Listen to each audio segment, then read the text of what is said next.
గొప్ప ప్రేమ యేసయ్యా, భూమి యందంతటా దొరకనిది.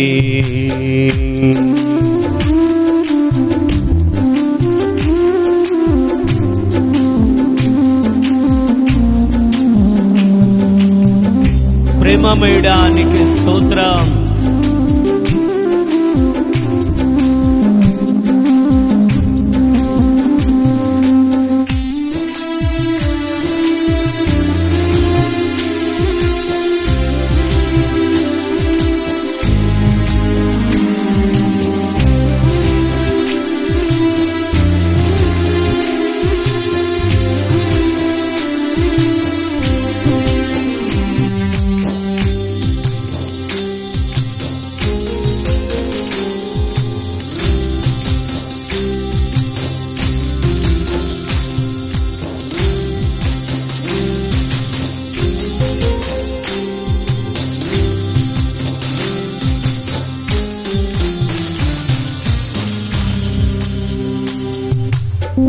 మానవులు చూపే ఆ కపట ప్రేమలో నే మునిగిపోతిని, నీ మునిగిపోతిని. ఈ లోక ప్రేమలో నీ ప్రేమను గుర్తించకపోతిని.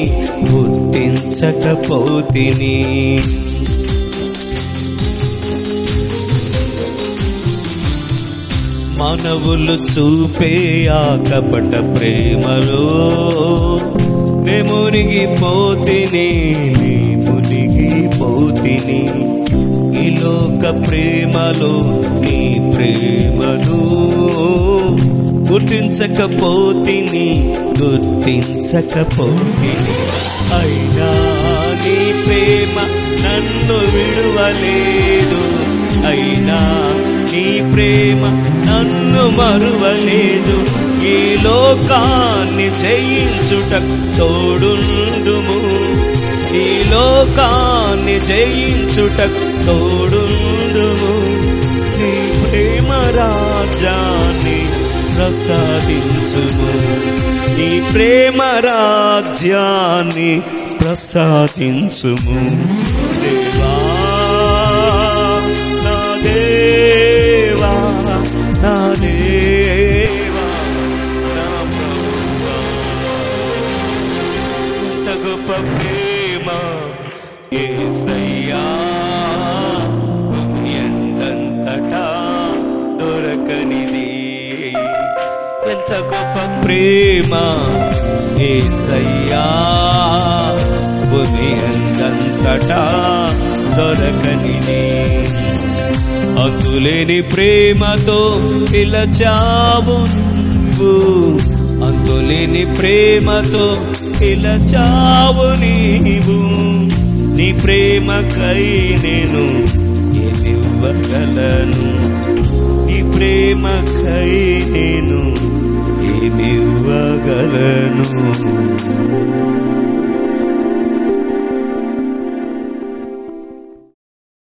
ప్రకటన గ్రంథము 5వ అధ్యాయము 13వ వచనం 14వ వచనాన్ని చదువుతుండగా బైబిల్ కలిగిన వాళ్ళందరం కూడా చదివే వాక్యాన్ని చూద్దాం. అంతటా పరలోకమందును భూలోకమందును భూమి క్రిందను సముద్రములోను ఉన్న ప్రతి సృష్టము అనగా వాటిలోనున్న సర్వమును సింహాసనాసీనుడై ఉన్న వానికిని గొర్రె పిల్లకును స్తోత్రమును ఘనతయు మహిమయు ప్రభావమును యుగయుగములు కలుగునుగాక అని చెప్పుట వింటిని. ఆ 4 జీవులు ఆమేన్ అని చెప్పగా ఆ పెద్దలు సాగిలపడి నమస్కారం చేసిరి. దేవుడి వాక్యమును దీవించి ఆయన వినడానికి కావలసినటువంటి మరి వర్తమానాన్ని మనందరికీ దేవుడు దయచేయనుగాక. దయచేసుకోవచ్చు. ప్రేమపూర్ణుడైనటువంటి మన పరలోకపు తండ్రికి మరి మహిమ ఘనత ప్రభావాలు ఆయనకే సదాకాలం చెందునుగాక. అంటే కేవలం 1 రోజు కాదు, 2 రోజులు కాదు, 3 రోజులు కాదు, సదాకాలం సదాకాలం సృష్టి ప్రారంభం నుంచి లెక్కించడానికి వీలు లేని దినముల వరకు ఆయనకే మహిమ, ఆయనకే స్తోత్రం. కాబట్టి చదవబడినటువంటి వాక్యంలో నుండి మీ ఎదుట నేను ఉంచాలనుకున్నటువంటి వాక్యాంశము, all that are in them, వాటిలో ఉన్న సర్వమును, వాటిలో ఉన్న సర్వమును. కాబట్టి ఈ వాక్యాన్ని వివరించే సమయంలో బైబిల్లో నుంచి సర్వము సర్వము సర్వము సర్వము సర్వము సర్వము సర్వము ఇలా చెప్పేటువంటి విషయాలు ఉంటాయి. కానీ ఎప్పుడు కూడా అలాగ రావు. ఎందుకంటే వర్తమానికుడు కూడా ఒక మాట అంటాడు, అది బైబిల్తో మాట మాట మాట మాట చేర్చి అది కొంతవరకు బాగానే ఉంటుందండి, కానీ అన్నిసార్లు అలాగ రాదు. అంటే ఒకే పదం కింద. అయితే ఇందులో చెప్పాలనుకున్నటువంటి కార్యాన్ని మరి దేవుడే ఆయన మనందరికీ సహాయం చేయనుగాక. వచ్చిన మిమ్మల్ని అందరినీ దేవుడు దీవించునుగాక. మరి దేవుడు మంచి ఈవులను ఇచ్చాడని ఎంతమంది నమ్ముతున్నా? మంచి బహుమానాలు ఆయన ఏమిచ్చినా మంచి బహుమానం ఆయన ఏమిచ్చినా. కాబట్టి ఇక్కడ ఒక రెండు వ్యత్యాసకరమైనటువంటి కార్యాలు మనం చూడాలి. ఒకటి భూమి మీద, పరలోకంలో.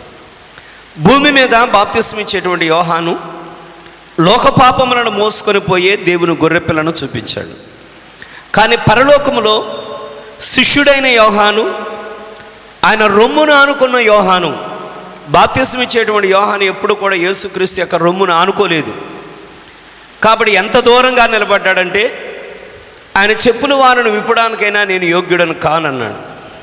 కానీ శిష్యుడైనటువంటి యోహాను మాత్రం ధైర్యంగా ఆయన రొమ్మును ఆనుకొని మరీ ప్రశ్నించగలిగినటువంటి స్థితిలో ఉన్నాడు.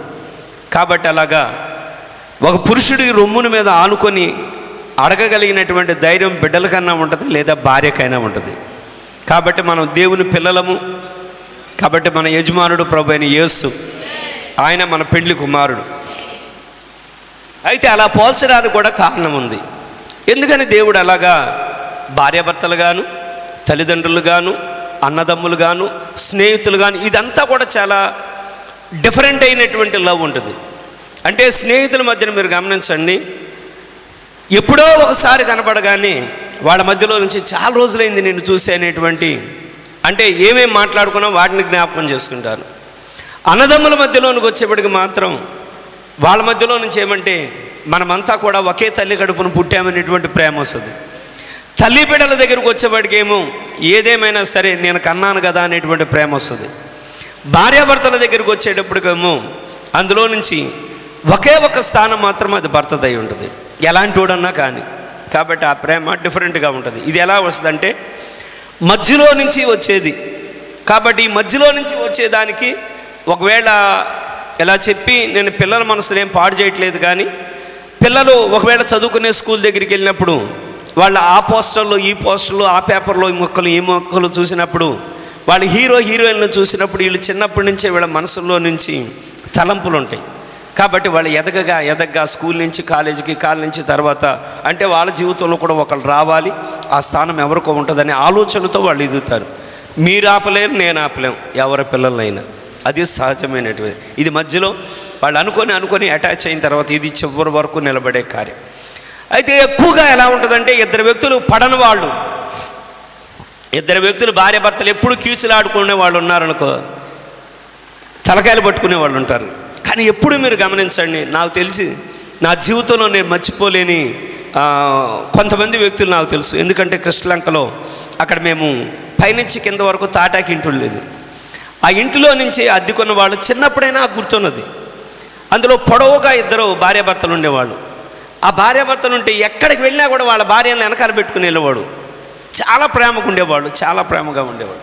అంటే ఇంట్లో ప్రేమగా ఉండేవాళ్ళు, వీధిలో ప్రేమగా ఉండేవాళ్ళు. దయచేసి గమనించండి, నేను ఎందుకు ఇది నొక్కి చెప్తున్నానంటే ఇంటిలో ప్రేమగా ఉండేవాళ్ళు, వీధిలో ప్రేమగా ఉండేవాళ్ళు. ఆ ప్రేమ ఎక్కడ తగ్గిపోయేది కాదు. అలాగా అంటే కూరగాయలు కోస్తా కూడా నాకు అప్పుడు చిన్నోడిని, అయినా అది ఇప్పటికీ గుర్తుంది. నెక్స్ట్ కొంచెం ఎదిగిన తర్వాత బందర చేపల మార్కెట్లో చూసా. అక్కడ నేను కాంట్రాక్ట్ వర్క్కి వెళ్ళినప్పుడు అక్కడ ఒక వ్యక్తి పూర్తిగా మురికి గొడ్డలతో ఉండేవాడు ఆ లోపల చేపల మార్కెట్లో. అతను సరైన స్థితి లేదు, మానసికమైన స్థితి లేదు. అయినప్పటికీ అతనికి ఒక భార్య, పెళ్ళి, అతను ఒక ముస్లిం వ్యక్తి. ఆ భార్యను పట్టుకొని చొల్లు కారుతానే ఉండదు, ఆ భార్యను పట్టుకొని రాని కొట్టైనా లాక్కెళ్ళిపోయేవాడు. ఇది ఒక రకమైన ప్రేమ. అంటే వాళ్ళ అలా చూసేటప్పుడు ఎలా ఉంటుందంటే వాళ్ళ దాంట్లోంచి వదలకుండా, కొంతమందిని చూస్తే ఎలా ఉంటుందంటే షిండే గారు ఇంతకుముందు కూడా చాలాసార్లు చెప్పారు, ఆయన వివాహాల్లో చెప్తూ ఉన్నాడు. అమెరికన్స్ ఎలా ఉంటారంట, వాళ్ళు బయట గుమ్మం దగ్గర ప్రదర్శిస్తారంట వాళ్ళ ప్రేమంతా. అంటే గుమ్మం దగ్గరికి రాగానే ఆమె కూడా గుమ్మం దగ్గరికి వస్తుందంట. ఈయన వెళ్ళేటప్పుడు లోపల ముద్దు పెట్టాడంట. ఇది గుమ్మం దగ్గరికి వెళ్ళి ముద్దు పెట్టి వెళ్ళేటప్పుడు చూసేవాడు అనుకుంటా, ఏం ప్రేమరా నాయన, అబ్బా బాబా అనుకుంటారంట. రెండో రోజే విడాకులు తీసుకుంటారంట. కాబట్టి అమెరికన్స్ది అలాంటి ప్రేమ. కానీ మీరు ఎవరినైనా మీరు గమనించండి, బాగా హత్తుకొని జీవించేటువంటి వాళ్ళని చూస్తే వాళ్ళల్లో ఇద్దరిలో ఎవరైనా ఒకళ్ళని కోల్పోతే మాత్రం చూసిన వాళ్ళకి, అంటే ఆ భార్యాభర్తలుగా జీవించే వాళ్ళకంటే చూసిన వాళ్ళకి ఎక్కువ బాధ వస్తుంది. అసలు వీళ్ళిద్దరిలో ఎవరన్నా కనుక దేవుడు ముందే పిలిస్తే వీళ్ళు బతకగలుగుతారా? అంటే భర్త లేకుండా ఆమె బతకగలుగుతా, భార్య లేకుండా ఆ వ్యక్తి బతకగలుగుతాడా అని ఇలాగా ఒక రకమైనటువంటి ఆలోచన వస్తుంది. ఎప్పుడు అలాంటి ఆలోచన అంటే ఇంట్లో కానీ మందిరంలో కానీ బయటికి వెళ్ళినప్పుడు కానీ ఎక్కడున్నా కూడా ప్రేమగా ఉండే వ్యక్తుల్ని అసలు వీళ్ళు భార్యాభర్తలో నుంచి దేవుడు ఒకవేళ ఒకళ్ళని తీసేస్తే అసలు వీళ్ళ జీవితం ఎలా ఉంటుంది? కొంతమందిని తీసేస్తే పేడ పోయింది, అసలు లేకుండా ఉండి గొడవ పడేదానికంటే పోవడం బయట, లేడమ్మా ఆయన, లేడమ్మా ప్రభు, ఇలా అనుకునే వాళ్ళు కూడా ఉంటారు. అంటే అది స్త్రీ కావచ్చు, పురుషుడు కావచ్చు. అయితే కొందరిని మాత్రం మనం అలా కనడానికి వీల్లేదు. కానీ ఇదంతా కూడా దేవుడు ఎలాంటి ప్రేమ పెట్టారంటే డిఫరెంట్గా దేవుడు ప్రేమనుంచారు. కాబట్టి ఇప్పుడు యోహాను రొమ్మున అనుకున్నటువంటి యోహాను మాత్రం పరలోకంలో చూసినప్పుడు ఆ గొర్రె పిల్ల సామాన్యమైన గొర్రె పిల్ల కాదు, కానీ ఆ గొర్రె పిల్లకి 7 కొమ్ములు ఉన్నవి, ఆ గొర్రె పిల్లకి 7 కన్నులు కూడా ఉన్నాయి. అయ్యా ఎందుకని 7 కొమ్ములు ఉన్నవి, ఎందుకని 7 కన్నులు ఉన్నవంటే ఆ 7 కొమ్ములు 7 కన్నులు మనల్ని ప్రేమించే దేవుడు ఆయన ఉంచాడు. ఎవరి కోసమో కాదు, స్వయంగా మనల్ని ప్రేమించడం వల్ల. కాబట్టి మన కోసం ఆయన వర్తమానికులు పంపించడానికి, పరిశుద్ధాత్మను పంపించడానికి ఆయన 7 కొమ్ములు 7 కన్నులు కలిగిన. అయితే దీనిని చెప్పేదానిలో మొరపెట్టనేలా పలుకుము అనేటువంటి వర్తమానంలో నుంచి, అంటే ఈ మెసేజ్ రాకముందే ఇది వ్యక్తిగతమైనటువంటి అనుభవాలు. ఒకవేళ నేను ఎవరైనా ఒకళ్ళు సాక్ష్యం చెప్తున్నారు అనుకోండి, నా పిల్లలు, నా కుటుంబము ఇలాగ అంటా ఉంటే ఎదుటోడుకోమా అని అనిపిస్తుంది. అంటే ఇంకోటి బాధలు చెప్పాడు. ఒకవేళ మీరే చెప్పాల్సిన స్థానం వచ్చినప్పుడు అప్పుడు నా పిల్లలు, నేను, నా కుటుంబం అన్నప్పుడు మీరు చాలా చెప్తూ ఉంటారు, మిగతా వాళ్ళు ఆవలిస్తారు. మీరు ఎప్పుడైనా గమనించారో లేదు చూడండి, అది అందరికీ రాదు ఆ ఫీలింగ్. నేను చాలాసార్లు ఇక్కడి నుంచి గమనిస్తాను. ఎవరైనా ఒక బాధతో సాక్ష్యం చెప్పేటప్పుడు వాళ్ళ కుటుంబం కోసమో వాళ్ళ కోసమో వాళ్ళ బాధ అలా చెప్పేటప్పుడు దానిలో లీనమైపోతారు. లీనమైపోయి ఇలా జరిగింది, అలా జరిగింది, అలా జరిగింది అన్నప్పుడు మిగతా వాళ్ళకి పిల్లలు కూడా నేను గమనిస్తా, పిల్లలు కూడా ఎప్పుడు ఆపుతారు బాబు ఈ సాక్ష్యం అన్నట్టు ఉండదు. కానీ చెప్పేవాళ్ళేమో ఆ బాధను అనుభవిస్తారు. అది పిల్లలే కాదు, పెద్దవాళ్ళ దగ్గరికి వచ్చేవాడు కూడా ఎప్పుడు ఆపుతారు వీళ్ళు అన్నట్టుగా ఉంటుంది. కానీ అదే బాధ వాళ్ళ వ్యక్తిగతమైన జీవితంలోకి వచ్చినప్పుడు మాత్రం మళ్ళీ వాళ్ళు ఎవరికి వాళ్ళుగా మళ్ళీ నేను, నా పిల్లలు, లేకపోతే నా కుటుంబం అని చెప్పడం ప్రారంభిస్తాను. అయితే వీటన్నిటి వెనకాల ఏమన్నదంటే దేవునితో ఒక వ్యక్తిగతమైనటువంటి అనుభవం అనేది ఉండాలి. దేవునితో వ్యక్తిగతమైనటువంటి అనుభవం అనేది లేకుండా నువ్వెన్నడూ కూడా దేవుని కార్యాలను పొందలేవు. కాబట్టి ఒకవేళ దేవుడు నీకు అనుభవం ఉన్నా లేకపోయినా దేవుడు తన కార్యాలు చేయడం మానడు. దేవుడు తన కార్యాలు చేసినప్పుడు మనం ఎలాగంటామంటే, కొంతమంది సాక్ష్యం చెప్పేటప్పుడు వాళ్ళ సాక్ష్యం ఎలా ఉంటుందంటే ఇది దేవుడే, ఇది దేవుడే, ఇది పాస్టర్ చేసినది కాదు, ఇది సంఘం ఏదో చేయలే, తోటి వాళ్ళు ఏదో చేయలే, ఇది స్వయంగా దేవుడు చేసిన కార్యం. ఇది బయటకు అంటే మళ్ళీ ఇంకో ప్రసంగంలో వస్తామని భయపడతాం. ఏమీ లేదండి, అది నిజం. పాస్టరు చేయలేడు, సంఘము చేయలేదు, వాళ్ళు కేవలం ప్రార్థన చేయగలరు. కానీ కార్యంలో రంగంలో ఉండేవాడు దేవుడు, అంతేనా కాదండి? కాబట్టి అయితే కొందరు చెప్పేది మాత్రం దేవుడు అని ఖచ్చితంగా చెప్తారు. కొందరు చెప్పేది ఎలా ఉంటుందండి, దేవుడే చేశాడేమో, దేవుడే చేసి ఉంటాడని నేను అనుకుంటున్నాను అంటే దేవుడని ఖచ్చితంగా చెప్పే స్థితిలోనికి ఇంకా రాలేదు. అయితే ఇక్కడ ఆత్మీయమైన జీవితంలో కూడా ఒక ఎదుగుదల అనేది అవసరం. ఎప్పుడైతే ఆత్మీయమైన జీవితంలో ఎదుగుదల అనేది ఉంటుందో సాక్ష్యం కూడా డిఫరెంట్గా ఉంటుంది. కారణం ఏమంటే దానిలో నుంచి మనం చూద్దాం. ఎలా అంటే ప్రవక్త యొక్క వ్యక్తిగతమైనటువంటి అనుభవాల గురించి చెప్తున్నాడు. ఇదేమనంటే ఆయన యొక్క నూతన పరిచర్య. ప్రవక్త ఆకలి కొని ఉన్నాడు. ఆకలి కొన్నప్పుడు దేవుని వాక్యం ఏమని చెప్తుందంటే నీకేం కావాలో అడుగనుంది. కానీ ఆయన వెళ్ళి ఉడతలు నిమ్మని అడగలేదంట. అయితే మనం ఉడతలు అనే దాన్ని మనకి ఇక్కడ కొంచెం పరిహాసంగా ఉంటుంది. బైబిల్లోకి వచ్చేప్పటికి బాప్తిస్మం ఇచ్చేటువంటి యోహాను మరి అతడు మిడతలను తిన్నాడు, తేనెని తిన్నాడు. మనం మిడతలను తినలేము, కానీ బైబిల్ ప్రకారం అలా తింటారు. మరి అది తినవచ్చు లేవికాండం ప్రకారం. మరి అమెరికన్స్లోకి వచ్చేవాటికి వాళ్ళు ఉడతలను తింటారు, కాబట్టి వాళ్ళు తినేటప్పుడు ఏం బిడియపడరు. ఇప్పుడు ప్రవక్త కావాల్సింది ఏమంటే ఆయనకు తినడానికి ఆహారం కావాలి. దేవుడు తెలుసు. దేవుడు అంటున్నాను పలుకు అంటున్నాడు. ఈయన అడగడం లేదు నాకు కావాలి ప్రభువా అని. దేవుడు అంటున్నాడు నువ్వు పలుకు అంటున్నాడు. నువ్వు పలుకు, నీకు ఎన్ని కావాలో పలుకు. ఆఖరికి ఒకటి వదిలిపెడితే కూడా దేవుడు అన్నా పలుకు. నేను ఇవ్వలేని వాడిని అనుకుంటున్నావా, పలుకు అని అంటున్నాడు. మరలా మీరు గమనించండి, చచ్చిన చేప అక్కడ పడి ఉన్నది. చచ్చిపోయిన చేప అక్కడ పడి ఉండగానే ఒక నమ్మలేనటువంటి సహోదరుడు వుడ్ పక్కన నిలబడ్డాడు. ఈయనేమి దేవుని తట్టు తిరిగి ప్రభువా ఈ వ్యక్తిని నమ్మడానికి ఏదైనా ఒక అద్భుతం, ఒక ఆశ్చర్యమైన కార్యం జరిగించు ప్రభువా అని నేను అడగలేదు. కానీ దేవుని యొక్క ప్రేమ, పక్కన వాడి మీద ఉన్న ప్రేమ, సుడిగాలి దిగి వచ్చి సుడిగాలి ఏమన్నా పలుకు, ఆ చేప బతుకుద్దాడు. ఈయనేం అడగలేదు, చేప బతకాలని ఈయనేం అడగడం లేదు. కానీ ఇప్పుడు పక్క వ్యక్తిలో నుంచి దేవుడి యొక్క అద్భుతం ఏదో అర్థం అవ్వాలి. కాబట్టి దేవుడు ఏమన్నా పలుకు, ఆ చేప పలుకుద్దాడు అనగానే అది బతకడం ప్రారంభం. అయితే ఈయనేమి అడగడం లేదు. దేవుడు సహాయపడును గాక. హెట్టి రైడ్ దగ్గరికి వచ్చినప్పుడు కూడా దేవుడి దగ్గర ఏం అడగట్లేదు. ప్రభువా ఇలాగ మీరు ఒక అద్భుతం చేసినట్లుగా ఈ సహోదరి నమ్మేటట్లుగా, నమ్మే హృదయం కలుగుంటే బాగుండును.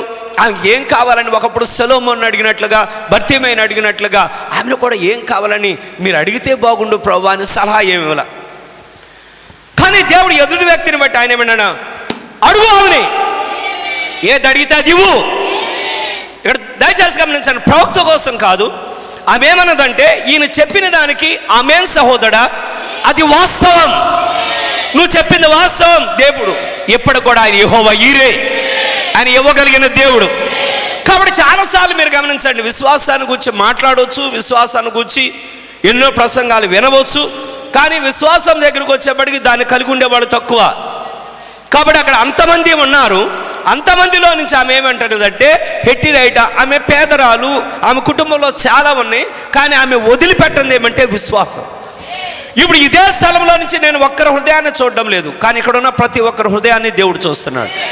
కాబట్టి చూసిన ప్రతి హృదయంలో నుంచి ఎవరు విశ్వాసం కలిగి ఉన్నారో దేవుడు తెలుసు, ఎవరు కేవలం నామకార్థంగా ఆమెనంటున్నారో దేవుడు తెలుసు, ఎవరు ఎలాగో నిద్రపోయే వాళ్ళుగా ఉన్నారో దేవుడు తెలుసు. కనుకనే మీరు గమనించండి, ఆమె కోసం దేవుడు ఏమన్నారంటే అడుగు ఆమెని. ఈయనేమి అడగడం లేదు, అడుగు ఆమెని. నువ్వేమడిగినా దేవుడికి సమయంలో కార్యం చేస్తాడు. దయచేసి ఇక్కడ కార్యాన్ని చూడండి. అడగడం లేదు ప్రవక్త అడగకుండానే దేవుడు ఉడతల్ని ఇస్తున్నాడు. ప్రవక్త అడగకుండానే చచ్చిన చేపను బతికిస్తున్నాడు. ప్రవక్త అడగకుండానే హెట్టి రైట్ నీకేం కావాలో అడుగు. ఒకవేళ ఆ కార్యం ఈ సమయంలో ఈ స్థలంలో నెరవేరకపోతే నేను ఒక అబద్ధ ప్రవక్తని. ఆమేన్. కాబట్టి దయచేసి మరొక కార్యాన్ని చూడండి. శారెల్ అనేటువంటి స్థలం దగ్గరికి వచ్చినప్పటికి వాళ్ళంతా కూడా వేరే సహోదరుడు అతను వండించిన రొట్టెను, ఆ ఉల్లిపాయ, తేనె అదంతా కూడా రొట్టెను తీసుకొని ఆయన పాకెట్లో పెట్టుకున్నాడు. సూటులో అంటే ఆ వేటాడే సూటు వేసుకున్నాడు, ఆయన తుపాకి పట్టుకున్నాడు. ఆయన పైకి వెళ్ళిపోయి అప్పటికే మంచు అంతా కూడా కొండను కప్పుతూ ఉంది. ఎప్పుడైతే మంచు అంతా కొండ కప్పుతుండగానే ఈలోపు వార్తలు వస్తూ ఉన్నాయి, మంచు తుఫాను రాబోతున్నది. కారణం ఏమంటే సడన్గా వస్తుంది. అది ముందే తెలిసినట్లయితే వాళ్ళు ఎక్కేవాళ్ళు కాదు. కాబట్టి సడన్గా వచ్చేదానికి ఇంకొంచెం 20 అడుగుల దూరం వెళ్ళిపోతే కనుక దానికి దిగెళ్ళిపోతారు. కానీ దిగెళ్ళిపోయేటప్పుడు ప్రభు అన్నారు నువ్వు పైకి ఎక్కడు. నాకు నేనే మాట్లాడుకుంటున్నాను, నాతో ఎవరన్నా మాట్లాడుతున్నారు.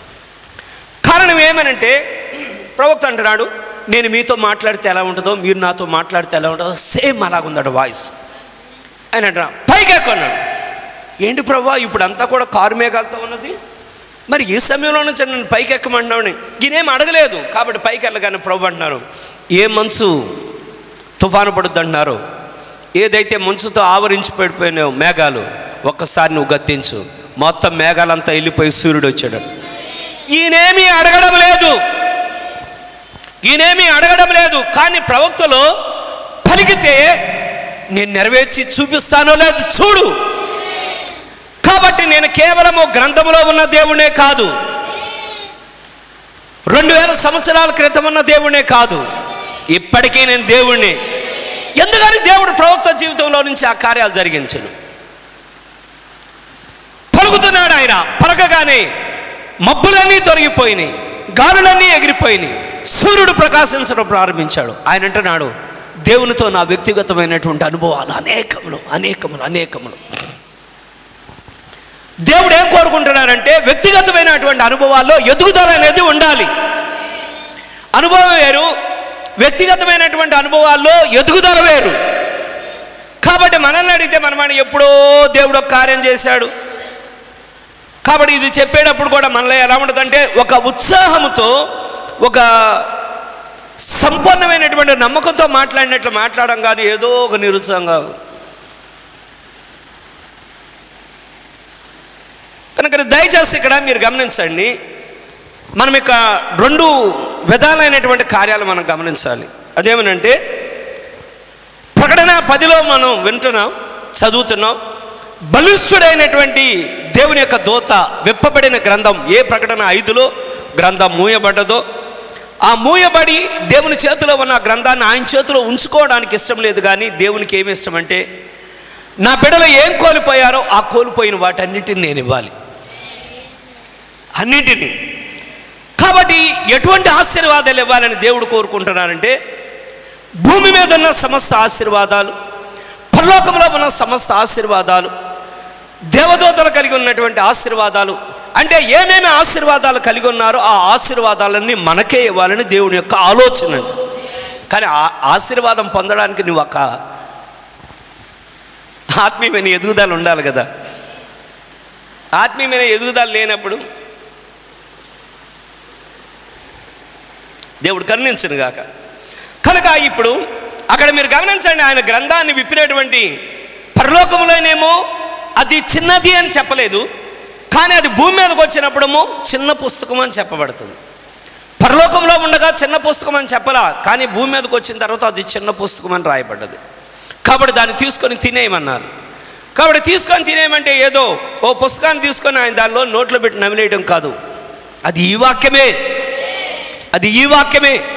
కారణం ఏమంటే ఇదే వాక్యాన్ని మీరు పరిశుద్ధాత్మను పొందకముందు చదవండి, పరిశుద్ధాత్మని మీరు పొందాక చదవండి. ఇదేమవుద్దంటే నీతోనే మాట్లాడుద్ది, నీతోనే దేవుడు మాట్లాడు, ఎవరితోనే కాదు. ఈ బైబిల్ తెరవగానే నువ్వు అంటావు ఇందులో నుంచి దేవుడు నాతో మాట్లాడుతుంది. మెసేజ్ బుక్ కూడా ఏదో చదివామన్నట్టుంటావు, కానీ ఇదే మెసేజ్ బుక్ నువ్వు ఎప్పుడైతే దేవుని ఆత్మను కలిగి ఉంటావో ఈ వర్తమానం నీతో మాట్లాడు. ఆయన మనకి స్తోత్రం. దయచేసి గమనించండి, ఇంకా ఆయన చేతితో పట్టుకొని లేడు, కానీ ఆయన చేతితో పట్టుకున్నది ఆయన ఇచ్చేశాడు. భూమి మీద ఉన్నటువంటి యోహానికి అది ఇవ్వబడ్డది. తిని దాన్ని ఏం చేయాలంటే నువ్వు ప్రవచించాలి. కాబట్టి ఆ ప్రవచన, ఆ వాక్కులన్నింటిని కూడా మనం ఏం చేస్తున్నామంటే తిరిగి దానినే మనం బోధిస్తున్నాం, వేరే కార్యాలు ఏం బోధించడం లేదు. కానీ ఒక విచిత్రమైన కార్యం రెండోది కూడా మనకు అర్థం అవ్వాలి. ఏ ప్రకటన 10వ అధ్యాయంలో అయితే దేవుడు బలిష్ఠుడైన దూతగా దిగుతున్నాడు, ఆ దూతే ఒకప్పుడు అబ్రహామును కలిసిన ఆ దూతే. ఎంతమంది ఉన్నారు? పాత నిబంధనలో అనేక సార్లు పరలోకంలో నుంచి దిగి వచ్చిన ఆ దూతే ఈ దూత. ఆమేన్. కానీ ఇక్కడ మీరు గమనించండి, గడిచిన దినాల్లో కూడా మనం చదివాం, విన్నాం. ప్రకటన 9వ అధ్యాయంలో మాత్రం ఒక నక్షత్రం పరలోకంలో నుంచి కిందకి నెట్టివేయబడ్డది, లూసిఫర్. ఎంతమంది జ్ఞాపకం? ప్రకటన 9లోకి వచ్చేప్పటికి ఒక నక్షత్రం పైనుంచి రాలిపడింది. కాబట్టి ఆ నక్షత్రం ఎవరో కాదు, కానీ అతడు లూసిఫర్. అయితే అదే అధ్యాయంలో మనకేమని నేర్పుతున్నదంటే, ఒకసారి ప్రకటన గ్రంథము 9వ అధ్యాయము, ప్రకటన గ్రంథము 9వ అధ్యాయము 16వ వచనాన్ని చూడండి. గుర్రపు రౌతుల సైన్యముల లెక్క పై వచనం కూడా మనుషులలో 3వ భాగమును సంహరింపవలనని. ఇదంతా కూడా 6వ ముద్రండి. మీకు గుర్తున్నా మీకు అర్థమైన అర్థం కాపని ఇది 6వ ముద్ర అని జ్ఞాపకం ఉంచుకున్నాం. మనుషులలో మూడవ భాగమును సంహరింపవలెనని మనుషులలో మూడవ భాగం సంహరింపవలెనని అదే సంవత్సరమున అదే నెలలో అదే సంవత్సరం అదే నెలలో అదే దినమున అదే గంటకు సిద్ధపరచబడి ఉండిన ఆ నలుగురు దూతలు వదిలిపెట్టబడిరి. గుర్రపు రౌతుల సైన్యముల లెక్క. దయచేసి గమనించండి, మీరు అర్థం చేసుకునే వరకు మెల్లిమెల్లిగా కాలానికి తగినట్టుగా వెళదాం. ఇక్కడ అవసరమైందే మీ ముందు ఉంచుతున్నాను. గుర్రపు రౌతుల సైన్యముల దయచేసి గమనించండి, గుర్రపు రౌతుల సంఖ్య 20 కోట్లు. అసలు భూమి మీద 20 కోట్ల మంది గుర్రపు రౌతులే లేరంట. అసలు బోరల పండుగ అనే వర్తమానంలో ఏమన్నదంటే 20 కోట్ల మంది గుర్రపు రౌతులు అనేవాళ్ళు భూమి మీద లేరు. కానీ యూఫ్రటీసు అన్న నదిబడి దగ్గర ఓపెన్ చేయగానే ఇక్కడ 20 కోట్ల దురాత్మలు బయటకు వస్తున్నాయండి. ఈ ఆత్మ సంబంధమైనటువంటి దెయ్యాలు ఇవి. ఈ ఆత్మ సంబంధమైనటువంటి దెయ్యాలు ఎవరి కోసం దేవుడు వదిలాడంటే యూదుల మీదకే దేవుడు వదిలాడంట. ఏంటి పాస్టర్ గారు మీరేం మాట్లాడుతున్నారు? దేవుడు యూదుల మీదకే దెయ్యాలను 20 కోట్ల మంది. అసలు వింటే మనము ఆశ్చర్యపోతాం. సంఖ్య ఎంత నాన్న? ఎంత? 20 కోట్లు. లెక్క మీకు జ్ఞాపకం ఉన్నది కదండి. ఎంత సంఖ్య? 20 కోట్ల దురాత్మలను ఆయన వదులుతున్నాడు. ఎక్కడివి ఇవన్నీ అంటే అది ఆ పాతకాలం నాటి రోమ్, ఆ రోముకు సంబంధించిన దానిలో నుంచి. అవి దేనికోసం అంటే ప్రవక్త 68వ పేరులో అంటున్నాడు, అన్యులపైకి కాదు ఆ దురాత్మలను పంపినది ఆయన, యూదుల మీదకి. దానిలో స్టాలిన్, దానిలో ఐక్మెన్, దానిలో హిట్లర్, దానిలో ముస్సోలిని, వీళ్ళందరూ కూడా ఎందుకని దురాత్మల యొక్క ప్రభావం కింద ఉన్నారంటే యూదులను తుపాకీ గుళ్ళతో పేల్చి పేల్చి పేల్చి పేల్చి చంపడానికండి. ఆయన కార్యం మనకు అర్థం కాదు. ఆయన కార్యం మనకు అస్సలు అర్థం కాదు. ఏంటి యూదుల్నా? ఏది అబ్రహాము, ఇస్సాకు, యాకోబు యొక్క సంతానాన్ని చంపడానికి దేవుడు ఈ 4 దెయ్యాల్ని ఆయన లేపి వాళ్ళందరూ కూడా కాల్చేయడానికి దేవుడు అనుమతించాడంటే ఆ పాతకాలపు ఆ దురాత్మలు అన్నీ వదిలి. కారణం ఏమంటే వీళ్ళు ఏమనుకున్నారంటే ఆయా స్థలాల్లో ఉండిపోయారు. ఆయా స్థలాల్లో ఉండిపోయిన వాళ్ళందరూ తిరిగి వాళ్ళు పాలస్తీనా భూభాగానికి పరిగెత్తాలి. కొన్నిసార్లు దేవుడు ఏం చేస్తాడంటే నువ్వు ఎప్పుడైతే ఒక చోట బాగానే ఉన్నది అని నువ్వు అనుకుంటావో ఆ చోట నుంచి నిన్ను కదపాలంటే దేవుడు ఏదో ఒక కార్యం చేస్తాడు. చేసి తరుముతూ ఉంటాడు. కాబట్టి యూదులు ఏమనుకున్నారంటే వాళ్ళు యెరూషలేములో నుంచి వాళ్ళు అనేకమైనటువంటి ప్రాంతాల్లోనికి వెళ్ళిపోయిన తర్వాత పర్వాలేదు, ఇక్కడ మనం బాగా డబ్బు సంపాదించుకున్నా, ఈ ఊళ్ళో ఉండిపోదాం, ఆ ఊళ్ళో ఉండిపోదాం, అక్కడ ఉండిపోదాం, ఎక్కడ ఉండిపోదాం. కాబట్టి దేవుడు దెయ్యాలను పంపించారంటే ఊరికే ఉండడానికి కాదు, పీడించడానికి, యుద్ధాలు జరగడానికి. ఎంతమందికి మీకు అర్థమైంది? దేవుడు ఊరికినే దెయ్యాలను పంపడు. ఆయన దేవుడే పంపుతాడా? దేవుడే పంపుతాడు. ఒకసారి చూద్దాం, అవునో కాదో. న్యాయాధిపతుల గ్రంథం 9వ అధ్యాయం 22వ వచనం.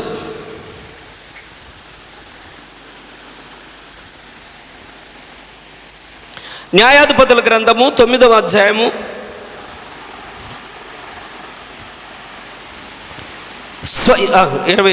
22వ వచనం అండి. దయచేసి గమనించండి. ఈ ప్రకటన 9లో ఇక్కడ పాతాళంలో నుంచి ఆ యూఫ్రటీస్ నది దగ్గర నుంచి విడవబడిన ఈ దురాత్మలన్నీ కూడా ప్రవక్త ఏమంటున్నాడంటే యూదులను హింసించడానికి. అయితే ఇక్కడ దేవుడు అన్యాయస్తుడు కాడు, మర్చిపోవద్దు.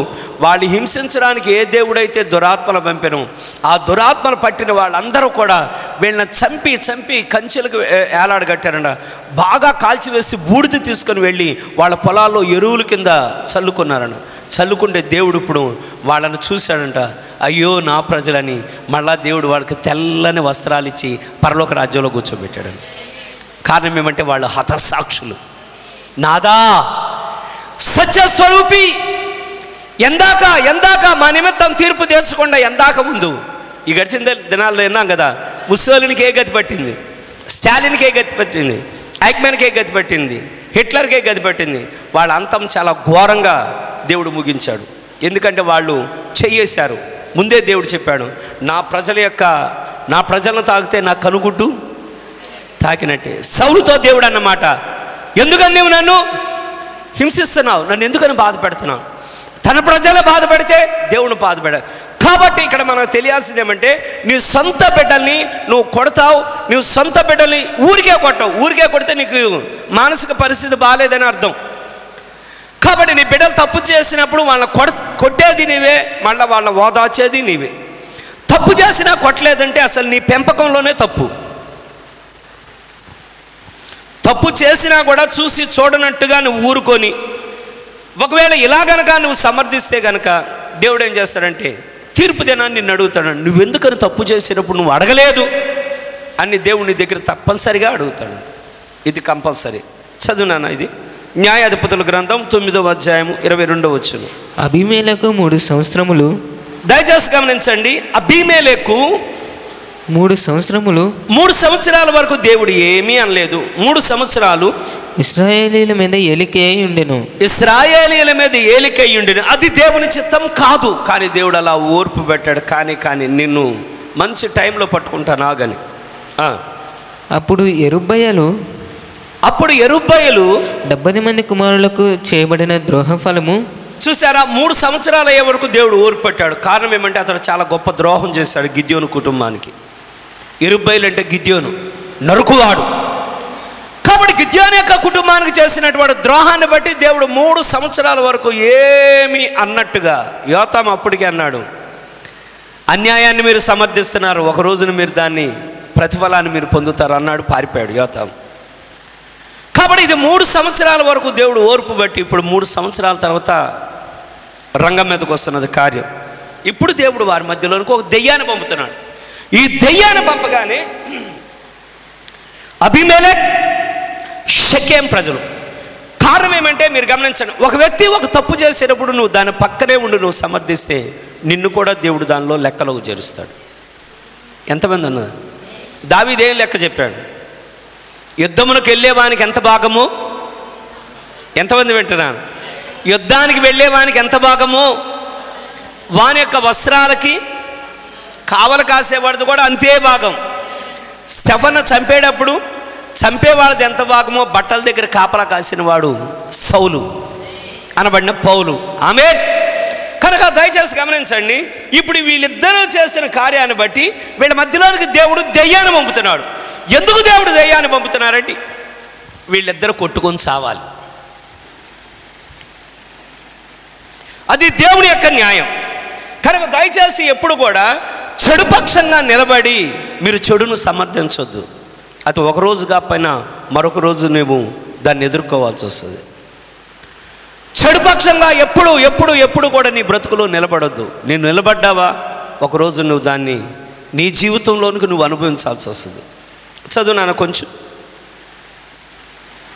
వారిని చంపిన అబీమెలెకును వారి సహోదరుని మీదకిని అతడు తన సహోదరులను చంపునట్లు అతని సహోదరుల చేతులను బలపరిచిన షెకెము యజమానుల మీదకి వచ్చినట్లును వారు చేసిన ప్రాణహత్య వారి మీదకి వచ్చినట్లును దేవుడు అబీమెలెకును షెకెము యజమానులకును వైరము కలుగుటకై.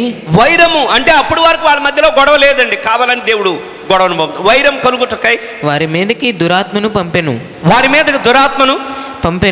పంపెను. కాబట్టి ఎక్కడైనా చెడ్డదాని గురించి మాట్లాడేటప్పుడు కానీ మరి బైబిల్ ఎంతో క్లియర్గా చెప్తుంది. దావీదు చెప్పిన కీర్తన ఎంతమంది జ్ఞాపకం? దుష్టుల ఆలోచన చొప్పున నడవక, పాపుల మార్గముల నిలవక, అపహాస్యకులు కూర్చుండే చోట కూర్చుండక. ఇప్పుడు ఎవరితో నడవాలి? యేసుతో నడవాలి. ఎవరితో కూర్చోవాలి? యేసుతో కూర్చోవాలి. ఇప్పుడు ఎవరితో సహవాసం చేయాలి? యేసుతో సహవాసం. కాబట్టి నువ్వు ఎప్పుడైతే యేసుతో కూర్చుంటావో, యేసుతో మాట్లాడతావో, యేసుతో సహవాసం చేస్తావో, ఆ సహవాసం నుంచి వేరు చేయగలిగిన వారు ఎవరూ లేరు. కాబట్టి నీ మధ్యలోనికి దెయ్యం వచ్చి కూడా ఏమీ చేయలేదు. కానీ అక్కడ వాళ్ళు చేసింది అది కాదు, ఇది వేరే కార్యం అవడం వల్ల ఇప్పుడు దేవుడే ఇక్కడికి దెయ్యాన్ని పంపుతున్నాడు. మీరు మేకాయ దగ్గర కూడా చూడండి, మొదటి రాజుల్లో అక్కడ కూడా దేవుడే దెయ్యాన్ని పంపాడు. దేవుడు ఒక్క దెయ్యాన్ని పంపితేనే అబద్ధాన్ని నమ్మేటట్టుగా దేవుడు దెయ్యాన్ని పంపాడు. సౌలు దగ్గరికి రాగానే సౌలును పీడించడానికే దేవుడు దెయ్యాన్ని పంపాడు. కాబట్టి మర్చిపోవద్దు, ఏదైనా ఒక చెడును సమర్థించేటప్పుడు దేవుడు వారి మధ్యలోనికి పంపించేది దెయ్యము. ఆమేన్. అయితే యూదుల యొక్క పాపము కూడా అది వారిని తరిమేటట్లుగానే వాళ్ళు చేసినది. వాళ్ళు క్రీస్తుని తిరస్కరించడమే వాళ్ళు చేసిన పెద్ద పాపం. అది మనందరికీ తెలుసు. ఎంతమంది ఉన్నారు ఇక్కడ? కానీ ఇక్కడ ఇప్పుడు ఆయన ఏమన్నాడంటే కేవలం అది యూదుల మీదకే, యూదులను హింసించడానికే, అన్యులపైకి కాదు. 68వ పేరాడు అన్యులపైకి కాదు, యూదుల మీదకే. కానీ ఇప్పుడు ఏమవుతున్నదంటే ఎక్కడ చూసినా కూడా పాతాళం యొక్క మోత తెరవబడ్డట్లుగా దెయ్యాలు పట్టినట్లు, దెయ్యాలు పట్టినట్టు, దెయ్యాలు పట్టినట్టు, దెయ్యాలు పట్టినట్టు వరుసగా ఒక్కొక్క కార్యాన్ని మీరు గమనించండి. మరి ఏ ఛానల్లో చూసినా, ఏ పేపర్లో చూసినప్పుడు ఎవరి గురించి ఎక్కువగా మాట్లాడుతున్నారంటే చార్లీ కర్క్. అతను కర్క్ అంటున్నారు, కొంతమంది కిర్క్ అంటున్నారు. కాబట్టి ఏదేమైనా ప్రొనౌన్సియేషన్లో నుంచి అతను ఒక క్రిస్టియన్ అండ్ పొలిటికల్ మ్యాన్. అతను ఒక క్రైస్తవ సంబంధించినటువంటి డిబేట్లకు దిగే వ్యక్తి అంటే అతను. మరొక విధంగా చూస్తే అతడు అమెరికన్ ప్రెసిడెంట్ డొనాల్డ్ ట్రంప్కి చాలా దగ్గర వ్యక్తి అతను. కొందరు ఉద్దేశం ఏమంటే అతడు రాబోయే కాలంలో కూడా ఒకవేళ ఈ డొనాల్డ్ ట్రంప్ కనుక ఉండకపోతే అతడే ప్రెసిడెంట్ కావచ్చేమో అన్నంతగా అతనికి అంత పాపులారిటీ వస్తుందంట. కానీ అతను చంపినవాడు ఒకే ఒక్క దెబ్బ. అసలు ఎంత గురిగా కొట్టాడో మీరు గమనించండి. తగలడమే ఇక్కడ. కానీ అదేవిధంగా ట్రంప్ను కూడా షూట్ చేయడానికి ప్రయత్నించారు.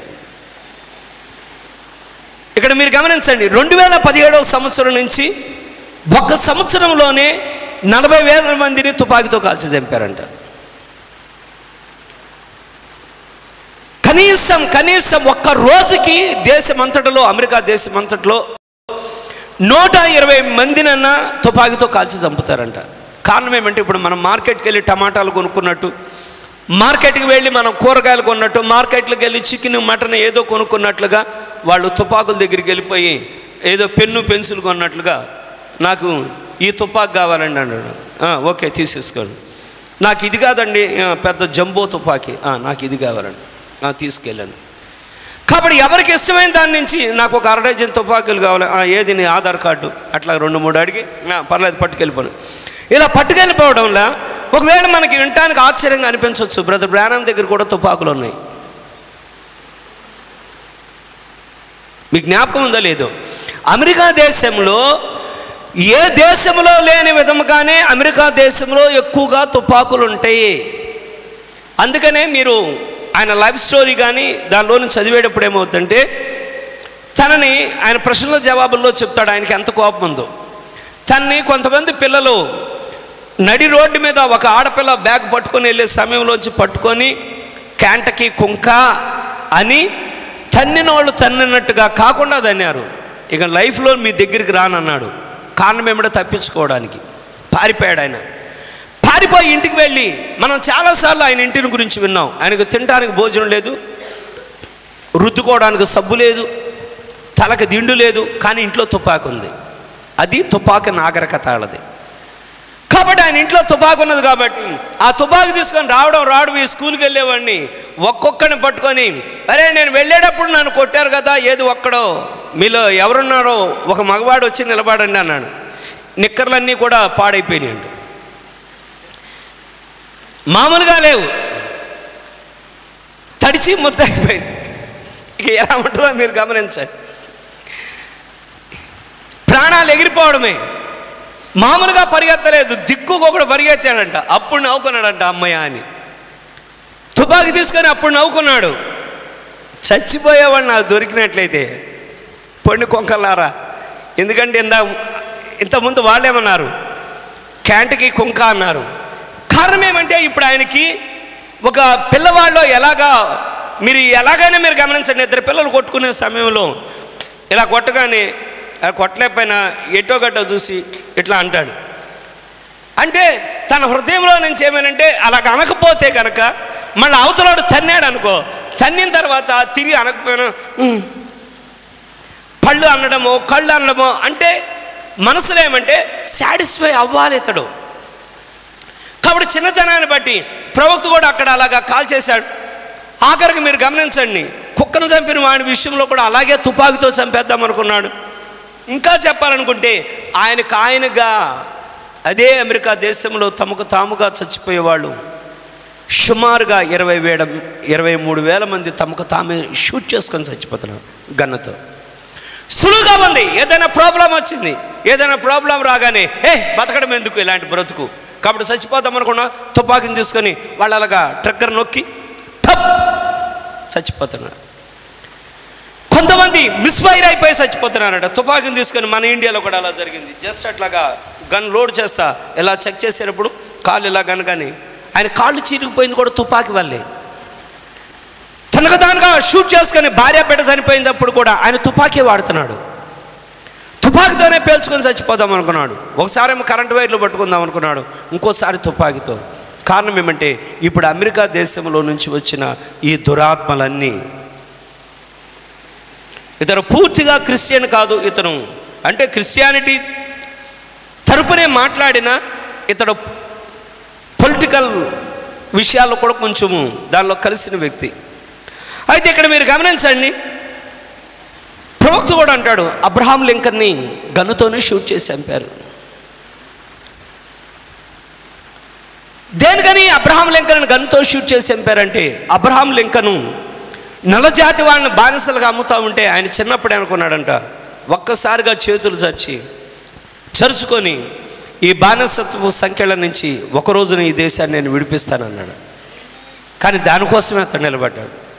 వాళ్ళు మనుషులు, వాళ్ళు జంతువులు కాదు, పశువులు నమ్మినట్లుగా ఈ నల్లజాతి ప్రజలను బానిసలుగా అమ్ముతున్నారు, ఆ బంధకాల నుంచి నేను విడిపిస్తాను. అవునా కాదా? అయితే అబ్రహాం లింకన్ని షూట్ చేసి చంపారు. ఆమేన్. సరే, ఇక్కడ మీరు గమనించండి, బ్రదర్ బ్రానమ్ ఆయన ఒక మెసేజ్లో స్టార్టింగ్లో నుంచే చెప్తున్నాడు. అంటే ఎక్కువ చెప్పడానికి నేను దానికి టైం పెట్టకూడదని. జాన్ ఎఫ్ కెనడీ, అతన్ని ఆహాబుతో పోలుస్తాడు ఆయన. కాబట్టి ఆ జాన్ ఎఫ్ కెనడీ అతను ఒక ప్రచారం నిమిత్తమే తన భార్యని తీసుకొని అతను కారులో నుంచి వెళ్తూ ఉండగానే అక్కడి నుంచి ఆస్వాడ్లో బూత్ అనబడ్డ వ్యక్తి, ఆస్వాడ్ అనుకుంటా, ఆ వ్యక్తి షూట్ చేసి చంపగానే ఎక్కడైతే అతను ఆ తగలడమే బుల్లెట్ అతను తగిలింది, తన భార్య పక్కనే ఉంది, ఆ రక్తం తలకాయలో నుంచి కారుతానే ఉంది, కారే రక్తంతోనే తన భార్య ఒళ్ళో పడి చచ్చిపోయాడు. జాన్ ఎఫ్ కెనడీ క్షణాల్లో జరిగి. జపాన్ మాజీ ప్రధాని షింజో అబే, అతను కూడా గన్తోని షూట్ చేసి చంపేశారు. తుపాకీ రాజ్యం అన్నమాట ఇది. మార్టిన్ లూథర్ కింగ్ జూనియర్, ఇతను మార్టిన్ లూథర్ కాదండి, మార్టిన్ లూథర్ కింగ్ జూనియర్. ఇతను ఒక పెంటకోస్టల్ అంటే ఒక పెంతుకోస్తు బోధకుడో ఏదో. ఇతను ప్రారంభంలో ఒక సంఘానికి బోధకుడు, తర్వాత ఏమయ్యాడంటే నల్లజాతీయుల మధ్యన ఈయన చేసిన పనికి ప్రవక్త అసలు మెచ్చుకోలేదు. కానీ ఇతన్ని కూడా చేసినది ఏమంటే తుపాకుతోనే కాల్చి చంపారు. అయితే ఒకవేళ ఎక్కడెక్కడో ఎందుకు మన ఇండియాలోకి వచ్చేవాడికి మరి జాతిపిత అంటాం మనం, మరి పుస్తకాల్లో కూడా వీళ్ళు చదువుతున్నారు. గాంధీజీని ఎలా చంపారమ్మా? అమ్మా షూట్ చేసి చంపారా? అమ్మ చదివారు లేదా? నేనంటే మర్చిపోయా. షూట్ చేసి చంపారా? ఇందిరాగాంధీని ఎలా చంపారు? గమనించారా కల్చర్ ఎలా వస్తుందో? మనము వేరే వేరే దేశాల్లో గన్తో పేల్చి చంపడాన్ని వింటున్నాం, కానీ మన ఇండియాలోకి వచ్చేప్పటికి గాంధీజీని వాళ్ళు గన్నుతోనే పేల్చి చంపారు, ఇందిరాగాంధీని వాళ్ళు గన్నుతోనే పేల్చి చంపారు. కాబట్టి ఇవన్నీ కూడా ఏం కనబడుతున్నాయి అంటే ఇవన్నీ కూడా దురాత్మలు. కానీ ఇక్కడ ఈ కార్యాలన్నిటిని బట్టి మనకేమనిపిస్తున్నది అంటే ఇలాంటి లోకంలో బతకాలని, ఇలాంటి లోకంలో స్థిరపడాలని ఎవరు కోరుకుంటున్నారు చెప్పండి. ఇప్పుడు కారణం ఏమంటే ఇక్కడ ఒక 2 విచిత్రమైన కార్యాలు జరిగినాయి. ఒక వ్యక్తి తన భార్య మీద తనకు అనుమానంగా ఉన్నదంట. కారణం ఏమంటే అతను ముందు భార్యను చంపేశాడు ఆల్రెడీ. ఎందుకు చంపేశాడో తెలియదు. అతను మొదటి పెళ్ళి అయింది, ఆ మొదటి పెళ్ళి అయినప్పుడు భార్యని చంపేశాడు. భార్య చనిపోయిందని ఇంకొక పెళ్లి చేశారు.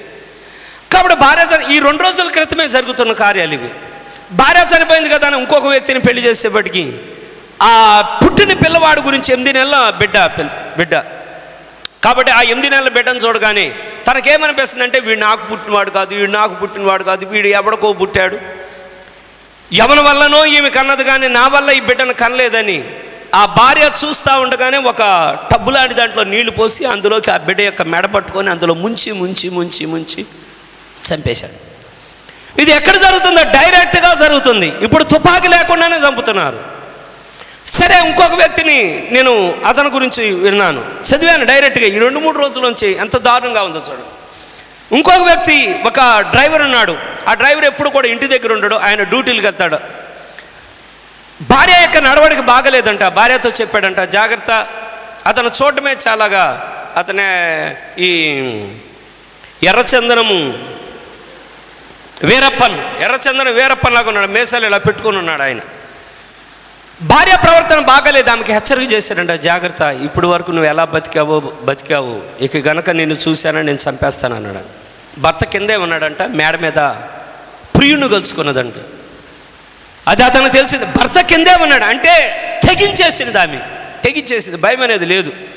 కాబట్టి ఉన్నవాడు ఉన్నట్టుగానే ఒక్కసారిగా అమాంతం పైకి వెళ్ళాడంట. పైకి వెళ్ళి వాళ్ళతో గొడవపడి ఇద్దరు తలకాయలు నరికేశాడంట.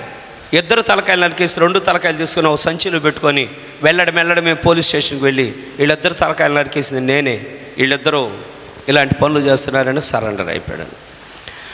కాబట్టి ఇప్పుడు ఏమైపోతుందో మీరు గమనించండి. అంటే పాస్టర్ గారు ఏంటండి ఇలాంటివన్నీ మీరు చెప్తున్నారంటే, నీకు తెలియాలి.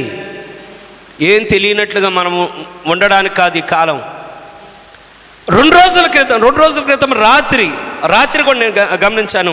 మన ఇండియన్ ఒక స్టూడెంట్ని అమెరికన్ పోలీసులు కాల్చి చంపారు. ఒకవేళ మనమేమంటామంటే, అరే మన ఇండియన్ స్టూడెంట్ని ఇక్కడ భారతదేశంలో నుంచి ఎన్నో లక్షలు పెట్టుబడి పెట్టుకొని అక్కడ చదువుకోవడానికి వెళ్ళిన వాడిని అక్కడ చంపాడంటే, ఆ తోటి స్టూడెంట్ని పట్టుకొని కత్తి తీసుకొని ఎగబడ్డాడంట.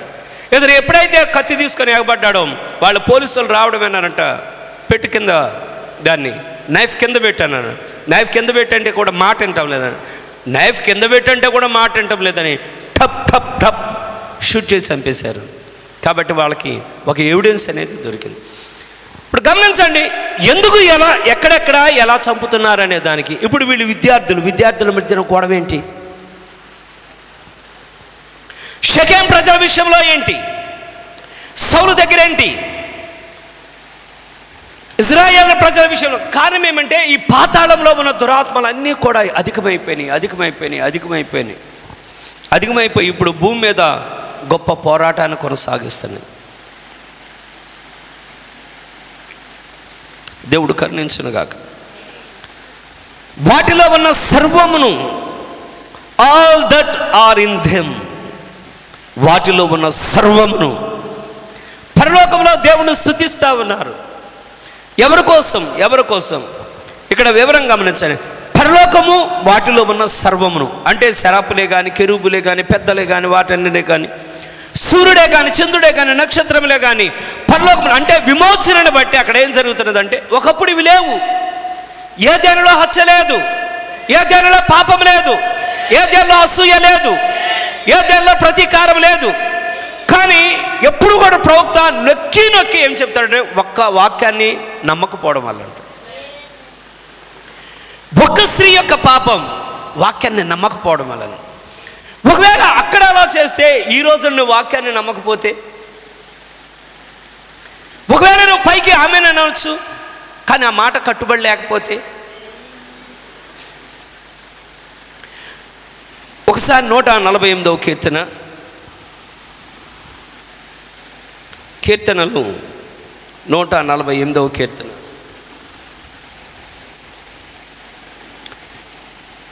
ఎక్కువ వచనాలు మనం చదవద్దు. ఇక్కడ జస్ట్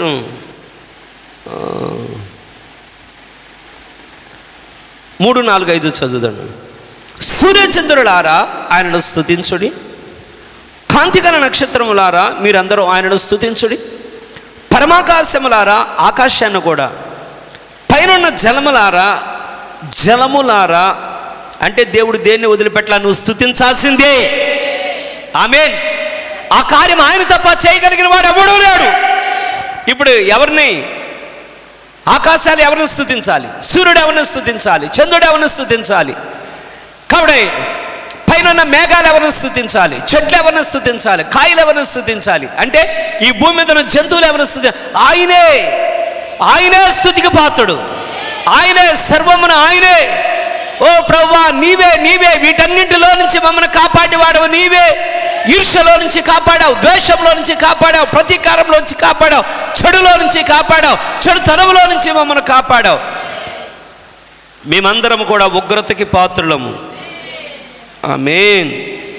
కాబట్టి భూమి కింద ఉన్న వాటిలో సర్వం, ఆఖరికి బొరియలో ఉన్నవి, సముద్రం వాటిలో ఉన్న సర్వము, చేపలు, తిమింగలాలు, ఇవన్నీ. అంటే ఒక విధంగా చెప్పాలంటే విమోచన ప్రణాళికలో ఉన్న వారందరూ ఇక్కడ ఆనందంతో, సంతోషంతో వాళ్ళు బిగ్గరగా మహా గొప్ప కేకలు పెడుతున్నారు. అయ్యా, ఇక్కడ ఈ ఆనందం ఎవరికి ఉండదో చెప్పనా? అక్కడ లేనివాడికి ఉండదు. ఎందుకని ఒక వ్యక్తి చెప్పలేడంటే దానికి వివరంగా మీరు గమనించండి. నేను చిన్న ఎగ్జాంపుల్ దేవుని సహాయం చేత మీ ముందు ఉంచుతున్నాను. ప్రపంచంలో ఉన్న వాళ్ళందరూ కూడా ఏషియన్ గేమ్స్ అని, ఆ గేమ్స్ అని, ఈ గేమ్స్ అని ఉంటుంది. వాళ్ళందరూ ప్రపంచ దేశాలు అందరూ కూడా వాళ్ళు ఎలాగుంటారంటే ఎవరికి వాళ్ళు జెండాలు పట్టుకుంటారు. ఏ దేశానికి ఆ దేశం, ఒకవేళ ఇండియా కావచ్చు, ఆఫ్రికా కావచ్చు, ఆస్ట్రేలియా కావచ్చు, లేకపోతే మరొక దేశం కావచ్చు. వాళ్ళు వెళ్ళేటప్పుడు అందరూ కూడా ఈ యుద్ధానికి మేము బయలుదేరుతున్నాం, మేము గెలుస్తామని ఎదర బోర్లు ఊదుకుంటా వాళ్ళందరూ ఇలాగ వెళ్తారు. వెళ్ళేటప్పుడు వాళ్ళలో నుంచి కొన్ని ఆశలు ఉంటాయంట. కానీ ఎప్పుడైతే వరుసగా గేమ్ అంతా జరుగుతాయో, అన్ని గేమ్స్ జరుగుతాయి, దానిలో నుంచి ఒకవేళ ఫుట్బాల్ జరగవచ్చు, దానిలో నుంచి కబడ్డీ జరగవచ్చు, దానిలో నుంచి లేకపోతే వాలీబాల్ జరగవచ్చు, లేకపోతే దానిలో క్రికెట్ జరగవచ్చు, లేకపోతే దానిలో స్విమ్మింగ్ చేసేవాళ్ళు జరగదు. ఇవన్నీ అయిపోయిన తర్వాత వరల్డ్ మొత్తంలో, ప్రపంచం అంతట్లో నుంచి నెంబర్ 1 ఎవరనేది వాళ్ళు తేలినప్పుడు, నెంబర్ 1 యొక్క స్థానంలో నుంచి ఒకే ఒక్కడు అక్కడ లేచి తన యొక్క ఫ్లాగ్ పట్టుకుంటాడంట, తన దేశపు జెండాని. ఆ దేశపు జెండాని ఇలాగ ఎత్తిపట్టి నెంబర్ 1 స్థానంలో నుంచి అలా నిలబడగానే అక్కడ మిగిలిన వాళ్ళందరూ కూడా ఉంటారు. మిగిలిన వాళ్ళందరూ కూడా ఎలా ఉంటారంటే, ఏ దేశము తరపునైతే వాళ్ళు బయలుదేరారో వాళ్ళు చప్పట్లు కొడతా ఏడుస్తూ ఉంటారంట. నిజమే, మా దేశం యొక్క పరువు నీవు కాపాడావు. ఇన్ని రోజులు నీ మీద పెట్టిన పెట్టుబడి, నీ కోసం చెల్లించిన డబ్బు, నీ కోసం ప్రయాసపడి నీతో పాటు అక్కడున్న కోచ్ కూడా, అతను కూడా సంతోషపడతా ఉంటాడంట. నేను చెప్పినట్టుగా నువ్వు విన్నావు కాబట్టి దీనిలో నుంచి నువ్వు విన్ అయ్యావని. కానీ అక్కడ కొంతమంది ఉంటారంట, వాళ్ళు నీరసంగా చప్పట్లు కొడతారంట. కారణం ఏమంటే ఓడిపోయి చప్పట్లు కొడతారంట. మీకు తెలుసా లేదా, ఓడిపోయిన వాళ్ళు కూడా షేక్ హ్యాండ్ ఇస్తారు. ఓడిపోయిన వాళ్ళు కూడా ఇలాగ ఇచ్చేపటికి వాళ్ళు ఏడుస్తారు.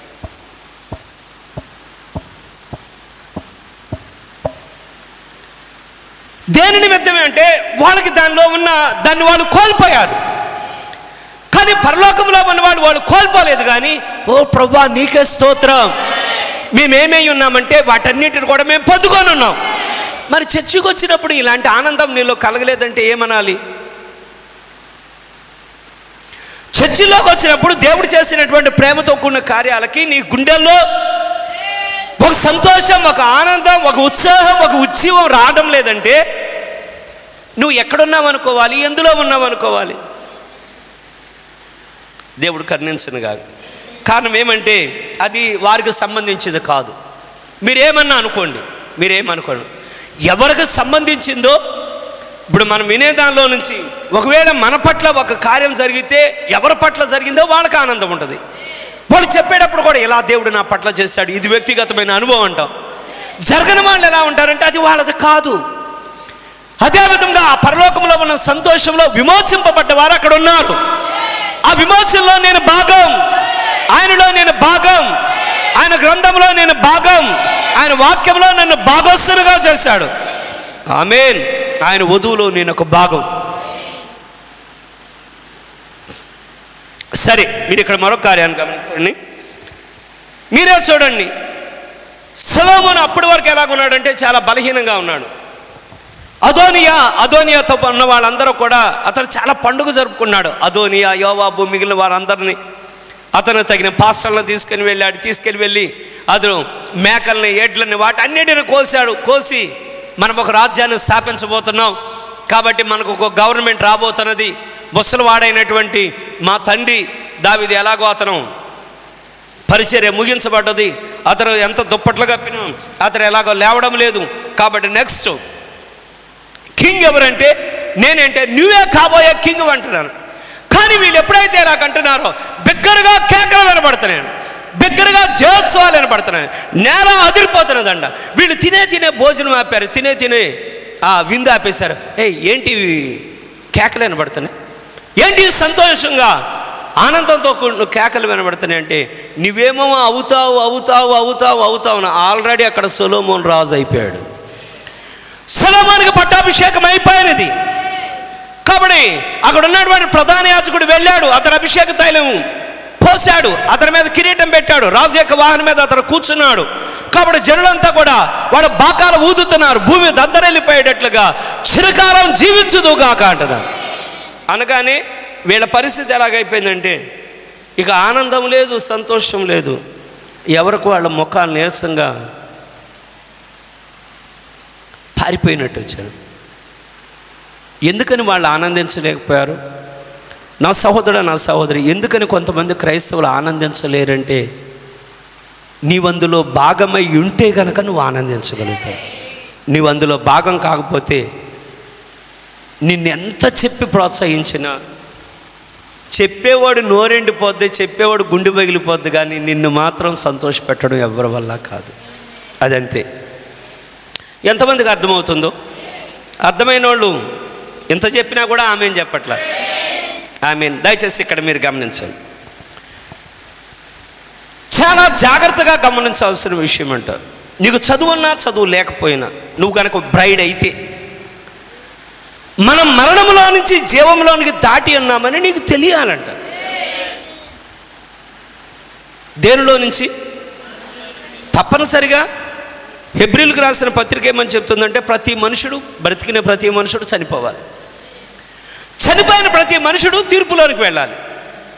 కానీ యేసుప్రభు ఏమంటున్నారంటే, ఎవరైతే దేవుని కుమారుని యందు విశ్వాసం ఉంచుతారో, కాబట్టి దేవుని కుమారుని యందు విశ్వాసం ఉంచువాడే నిత్య జీవం కలిగిన వాడు. వాడు మరణంలో నుంచి, అంటే ఒక శిక్షలోనికి, ఒక తీర్పులోనికి వెళ్ళడు, కానీ దాన్ని అతడు దాటుతున్నాడు అంట. దాన్ని దాటుతున్నాడు. అయితే ఇలా దాటే సంగతి అది నీకు తెలియాలి. నీకు చదువున్నా, నీకు చదువు లేకపోయినా, నీకు అంత చదువుకోలేదని నువ్వు చెప్పడానికి వీల్లేదు. పాస్టర్ గారు దానివల్ల నాకు అంత ఇంట్రెస్ట్ లేదంటావా? సరే, ఈ రాత్రే నేను మరొక విషయాన్ని చదివాను. ఒక ముసలాయనకి ఒకడు ఫోన్ చేశారంట. ఫోన్ చేసి, ఈ ఫోన్లోంచి ఎవరితో మాట్లాడుతున్నావు అని అడిగారండి. ఆ ముసలాయన కంగారు పడి, వీళ్ళెవరో ఇట్లాగ నన్ను దబాయించినట్లుగా మాట్లాడుతున్నారు, ఫోన్ కట్టేశాడు. ఫోన్ వెంబడి ఫోన్, ఫోన్ వెంబడి ఫోన్, ఫోన్ వెంబడి ఫోన్, వాట్సాప్లో నుంచి కాలింగ్ వస్తుందంట. డైరెక్ట్గా వాళ్ళు మాట్లాడుతున్నారంట. నువ్వు చేసినవన్నీ మా దానిలోంచి లిస్టులోనికి వచ్చినాయి, కాబట్టి నీ మీద ఫైల్ ఓపెన్ చేయడం జరుగుతున్నది. నువ్వెవరితో మాట్లాడావా అంతా కూడా మేము ఆ డేటా మొత్తం మీకు బయట పెడుతున్నాం అన్నాడు. మేము సిబిఐ వాళ్ళమన్నాను. ఆ ముసలాయన ఎవరితో చెప్పుకోవాలో ఏం చేయాలో తెలియలేదండి. నీ దాంట్లో ఎంత క్యాష్ ఉన్నదో దాన్ని మా కొట్టు, మేము ఈ కేసుని అంతా కూడా క్లోజ్ చేస్తామన్నాడు. బెదిరిపోయాడు ముసలాయన. రూపాయి కాదు, 2 రూపాయలు కాదు, 42 లక్షలు మొత్తం పంపించాడు. కానీ అసలైతే ఏదైనా ఒక బ్యాంకు కానీ, బ్యాంకుని బట్టి కానీ కొన్నిటికి ఎలా ఉంటుందంటే 40,000, 20,000, కొన్ని లిమిట్స్ ఉంటాయి. 42 లక్షలు వాళ్ళకి పంపే వరకు కూడా వాళ్ళు పీడించి తర్వాత అతనికి అర్థమైందంట, అసలు నేను పంపించింది ఎవరికి అని. సైబర్ నేరగాళ్ళకి పంపించానంట ఈయన. ఆ ఫోన్ చేసిన వాడే నేరగాడు. ఆ నేరగాళ్ళంతా కలిసి వాళ్ళు ఏమన్నారంటే, నీ ఆధార్ కార్డు ఇది, నీది ఇది, నీ ఫైల్ ఇది, నీ ఉద్యోగం ఇది, నువ్వు ఇది చేసావు, నువ్వు అది చేసావని అతని జీవితంలో కొన్ని ఎలా సంపాదించి ఆ ముసలివాడిని బెదిరించి, దెయ్యం ఎప్పుడు కూడా బెదిరించే గుణం కలిగిన వాడంట. దేవుడు ఎప్పుడు కూడా తన బిడ్డల్ని ధైర్యపరిచే దేవుడు. దెయ్యం ఎప్పుడు కూడా నిన్ను బెదిరిస్తామంటాడంట. నిన్ను ఏ విధంగా బెదిరిస్తాడు? నిన్ను తినేటప్పుడు బెదిరిస్తాడంట. నువ్వు ఏం చేసినా నువ్వు ఆరాధన చేసేటప్పుడు బెదిరిస్తాడంట. ఒకవేళ రాత్రిపూట పగలంతా నేను ఈరోజు ప్రార్థనలో గడపలేకపోయా అని నువ్వు ఒకవేళ రాత్రి మోకరిద్దాం ఉన్నావు, జాగ్రత్త, నువ్వు ఇప్పటికే అలసిపోయి ఉన్నావు, ఇలా కనుక నువ్వు చేస్తే రేపొద్దున నువ్వు ఉండగలవా, నీకు ఎంత నిద్ర వస్తుందో తెలుసా అంటాడంట. నిజమే, అవును, పొద్దునుంచి ప్రార్థన లేకపోయినా పర్వాలేదు, పడుకో మరి అలాగేనండి. అని నువ్వు తెగించి ఒకవేళ ఏదైనా ఒక అడుగు ముందుకేసావు అనుకో, అవును రాత్రి అంతా కూడా నేను అలా కొంచెం ఒక గంట మెలకుగా ఉండేప్పటికీ దానివల్లే ఇదంతా కూడా. నాకు ఒంట్లో బాగోకపోయినా నేను ప్రార్థనలో కూర్చున్నా కదా, కూర్చోకుండా ఉండాల్సింది. కారణం ఏంటంటే నీ మెడల మీద ఎలా తొక్కాలో వాడికి తెలుసంట. నీ మెడెత్తకుండా దొక్కుతాడంటాడు. వాడు చేసే కార్యం ఏమంటే నిన్ను బెదిరించడం. నువ్వు ఏ మంచి పని చేసినా కూడా ఆ మంచి పనిని వాడు అడ్డగిస్తూ ఉంటాడంట. సాక్ష్యం చెప్పకుండా ఉండాల్సింది, సాక్ష్యం చెప్పిన తర్వాతే ఇలా జరిగింది. నువ్వు సాక్ష్యం చెప్పే సమయానికి మళ్ళీ గుర్తొస్తాడు, పోయినసారి సాక్ష్యం చెప్పాక ఎలాగొచ్చింది, పోయినసారి అప్పుడు చెప్పాక ఎలాగొచ్చింది, ఈ టైం కూడా ఎలాగొస్తుంది. వద్దులే, ఎందుకులే, ఇప్పుడు మనం వద్దులే. కారణం ఏమంటే దెయ్యం బెదిరింపులకు నువ్వు భయపడుతున్నావు, కానీ దేవుడు ధైర్యపరిచేదానికి నీకు ధైర్యం చాలట్లేదు.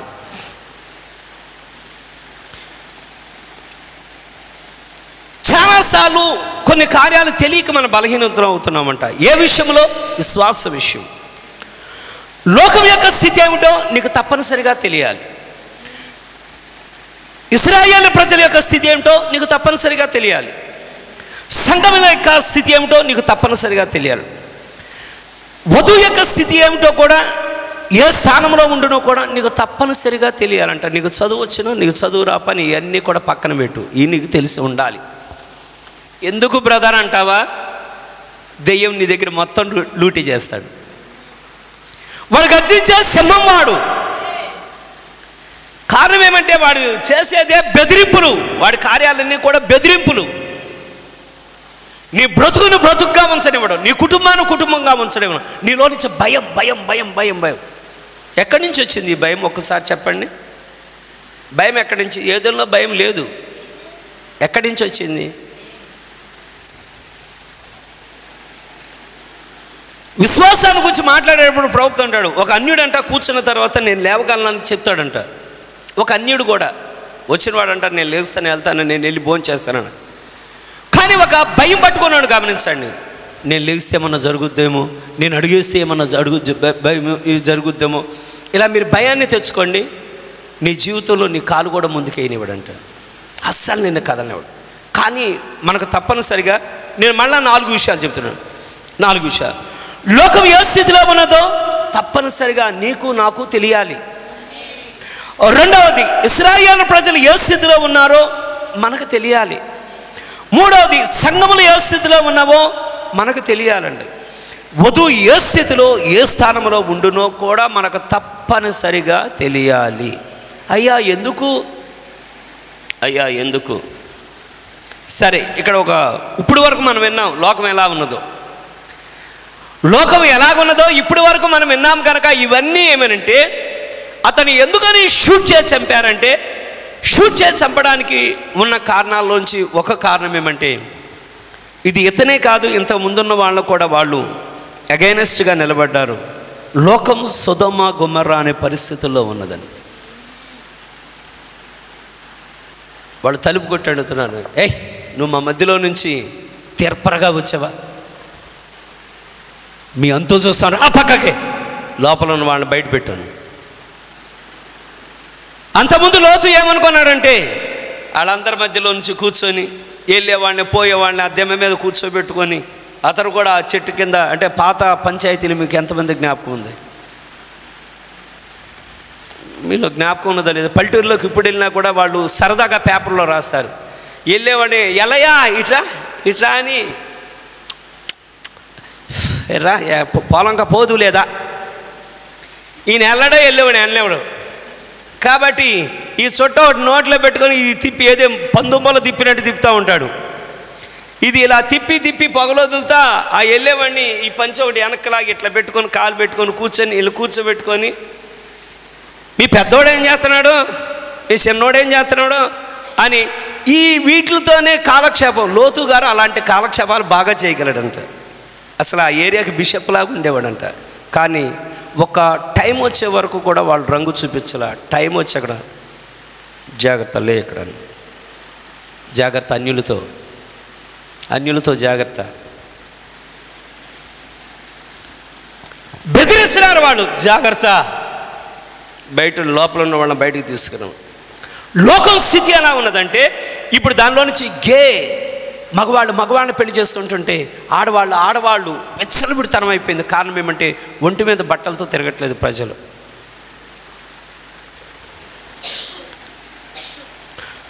లోకం యొక్క స్థితి ఇది నీకు తప్పనిసరిగా తెలియాలి.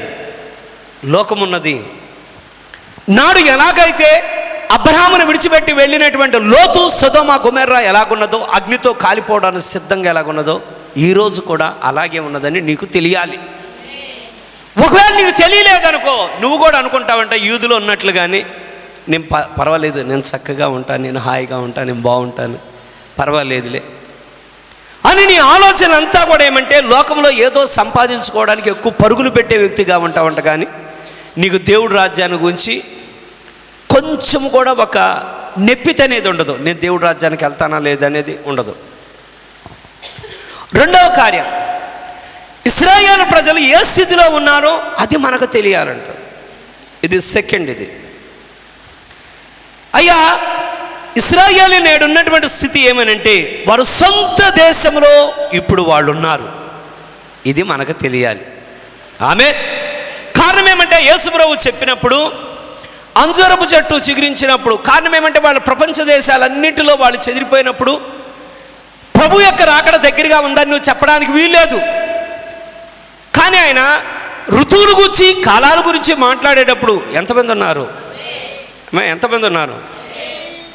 చాలామంది తెలుసు కదా, ఋతువు అనేది ఎప్పుడు కూడా నువ్వు అనుకున్నట్టు నేను అనుకునేది ఉండదు. దేవుడు దాన్ని అలా ఫిక్స్ చేశాడంతే.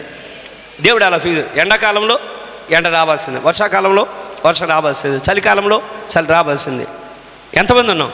కాబట్టి ఇవన్నీ ఈ ఋతువులు అనేది దేవుడు దాన్ని అలా వదిలిపెట్టేశాడు.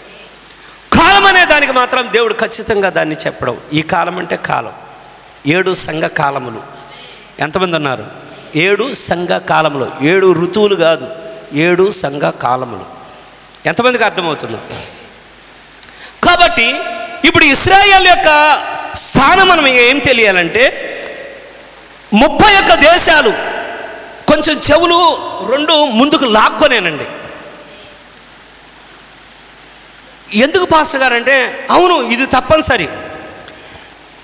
1948 నుంచి వాళ్ళ దేశం స్వాతంత్ర దేశంగా ప్రకటించినప్పటి నుంచి అరబ్ దేశాలన్నీ 31 దేశాలు వాళ్ళని వ్యతిరేకించారంట. మేము నీతో సమ్మతించలేమన్నారంట.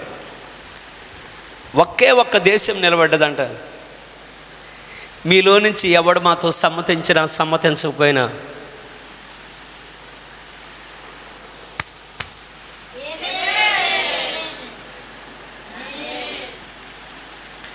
ఏమా ధైర్యం? చెవులు లాక్కోనినండి. ఇలాగన్నందుకు బాధ తెచ్చుకోవద్దు, కానీ రోషం తెచ్చుకోండి. ఏంటి మీకున్న ధైర్యం? ఐరన్ డోమ్ ఉన్నందుక అన్నాడు. ఐరన్ బీమ్ తీసుకొచ్చాం మేమంటాడు. ఐరన్ డోమ్ ఫెయిల్ అయిపోయింది, కానీ ఇప్పుడు మళ్ళా వాళ్ళు అప్డేట్ అయ్యారు. ఐరన్ బీమ్ తీసుకొచ్చారు. నువ్వు ర్యాకెట్లు వేస్తావో, నువ్వు మరొకటి వేస్తావు. అరబ్ కంట్రీస్ అన్ని ఒక పక్కన నిలబడ్డాయి. కనీసం నెతన్యాహు ముఖంలో భయం మీరు చూడగలరా? నెతన్యాహు అయ్యా ప్రెసిడెంట్ గారు, ఎక్కడిది ధైర్యం అంటే ఇశ్రాయేల్ని కాపాడేవాడు కురుగడు, నిద్రపోడు. మేమెవరమంటే అబ్రహాం యొక్క సంతానం.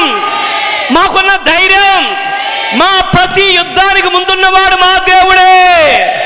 ఓ ఇశ్రాయేలు, నేను నిన్ను విడువను, నేను నిన్ను ఎడబాయను అంటే రక్త మాంసాలలో పుట్టిన ఇశ్రాయేలుకే అంత గుండె ధైర్యం ఉంటే ఆత్మ సంబంధమైన ఇశ్రాయేలుకి ఎంత గుండె ధైర్యం ఉండాలి. కానీ ఈ రోజున మనకు లేదు. ప్రపంచ దేశములన్నీ కూడా ఏకమైతే కనీసం వాళ్ళు ఏమన్నారంటే మీరందరూ ఏకమేరా? మీ డబ్బంతా ఏకం చేస్తున్నారా? చైనా దగ్గర కొనుక్కుంటున్నారా? కొనుక్కోండి. మీ చేతనైన వాళ్ళ దగ్గర కొనుక్కోండి. కారణం ఏమంటే మాతో యుద్ధం చేయడానికి మా దేవుడు ఒక్కడుంటే చాలు. కానీ ఈ రోజున మనం పేర్లు చెప్పుకుంటున్నాం. మనకు తెలియాలి ఇశ్రాయేలు ఏ స్థితిలో ఉన్నదో. అది నీకు నాకు ఎప్పుడు తెలియాలని. వాళ్ళలో పిరిగితనం లేదు. ఏది మీరు చెప్పండి, వాళ్ళ పిరిగితనం ఉందని. యోషాపాతుని మీరు గమనించండి. ఒక దిక్కులో నుంచి ఒకడు వస్తే, మరో దిక్కులో నుంచి ఒకడు వస్తే, మరో దిక్కులో నుంచి ఒకడు వస్తే, 4 దిక్కుల్లో నుంచి శత్రువులు రాగానే యోషాపాతు ఒకటే ఎన్నుకున్నాడు. మనమందరం కలిసి ఉపవాసం ఉందాం రండి అన్నాడు, ప్రార్థనలో ఉన్నాడు. వెంటనే దేవుడు మాట్లాడాడు, వెళ్ళండి యుద్ధం కూడా చేయొద్దు, పాటలు పాడండి అని. యోషాపాతు ఒకటే మాట అంటాడు, యెహోవాను నమ్ముకోండి, ఆయన ప్రవక్తను నమ్మండి. కాబట్టి మీ యొక్క జన్మ తరించిపోతుంది, మీరు ఫలాభివృద్ధి చెందుతారు. శరీర కలయికల వల్ల పుట్టినటువంటి వాళ్ళకి అంత ధైర్యం ఉంటే, నా సహోదరా నీకు నాకు ఎంత ధైర్యం ఉండాలి, ఎంత ధైర్యం ఉండాలి, ఎంత ధైర్యం ఉండాలి. కారణం ఏమంటే మనం శరీర కలయిక వల్ల పుట్టిన వారం కాదు, మనం క్రీస్తు యేసులో పుట్టిన వారం. మనము కూడా అబ్రాహాము సంతానమే. రక్త మాంసాల వల్ల పుట్టిన వారం కాదు, వాక్యం వల్ల పుట్టిన వారం, ఆత్మలో పుట్టిన వారం. కాబట్టి మనమేమనాలంటే, ఓ శత్రువా, నా మీదకి ఎన్ని పోరాటాలు తెచ్చినా, నా మీదకి ఎన్ని నిందలు తెచ్చినా, నా మీద ఎన్ని భయంకరమైన తెచ్చినా, ఆ ఇశ్రాయేలు ఎలా ధైర్యంగా ఉన్నదో, నన్ను ధైర్యపరచువాడు ఆయనే. నన్ను ఆయన విడువాడు, నన్ను ఆయన ఎడబాయడు, ఆ దేవుడే నాతో ఉన్నాడు. ఇది నీలో నుంచి రావాలి, ఇది నీలో నుంచి రావాలి. కాబట్టి నీకు తెలియాలి, అది నీకు అది తెలియాలి. ఎన్ని సంవత్సరాల పోరాటం అది, ఎన్ని సంవత్సరాల పోరాటం అది. 1 రోజు పోరాటమా, 2 రోజుల పోరాటమా, 3 రోజుల పోరాటమా? పోరాడుతానే ఉన్నారు. ఏదైనా ఒక కార్యాన్ని మనం ఒకవేళ ప్రార్థన చేస్తున్నాం, చేసేది 1 వారం అయిందనుకో, చేసేది 2 వారాలు అయిందనుకో, చేసేది 3 నెలలు అయిందనుకో, చేసేది సంవత్సరం అయిందనుకో, చేసేది 2 సంవత్సరం. 1948 నుంచి ఈ రోజు వరకు వాళ్ళు సుఖంగా నిద్రపోయారా? అమ్మ కొంచెం క్యాల్కులేట్ చేసి చెప్పండి. 1940 నుంచి 2025కి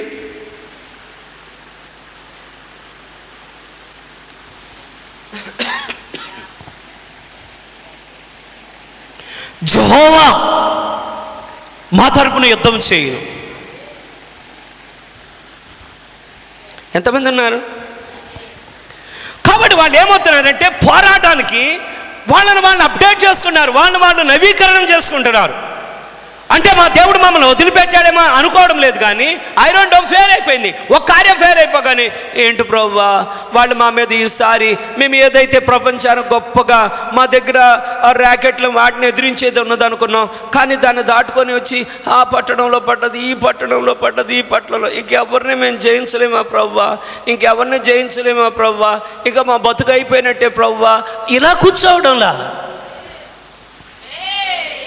వాళ్ళు ఏం చేస్తున్నారు? ఇప్పుడు ఐరన్ బీమ్ తీసుకొచ్చారు. కారణం ఏమంటే వాళ్ళకి తెలుసు, ఐరన్ బీమ్ వాళ్ళని కాపాడు, వాళ్ళ దగ్గర ఉన్న వెపన్స్ వాళ్ళని కాపాడవు, అమెరికా వాళ్ళని కాపాడదే, వాళ్ళని కాపాడేవాడు దేవుడే.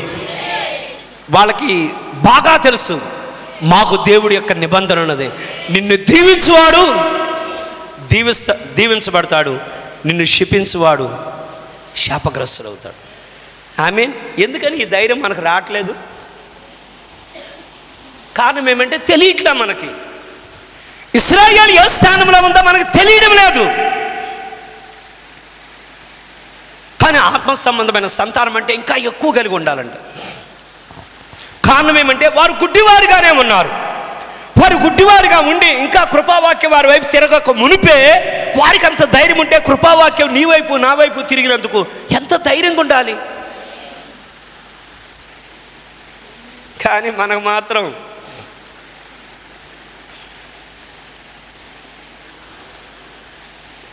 దేవుడు సహాయపడుగా ప్రతి ఒక్కరి జీవితంలో.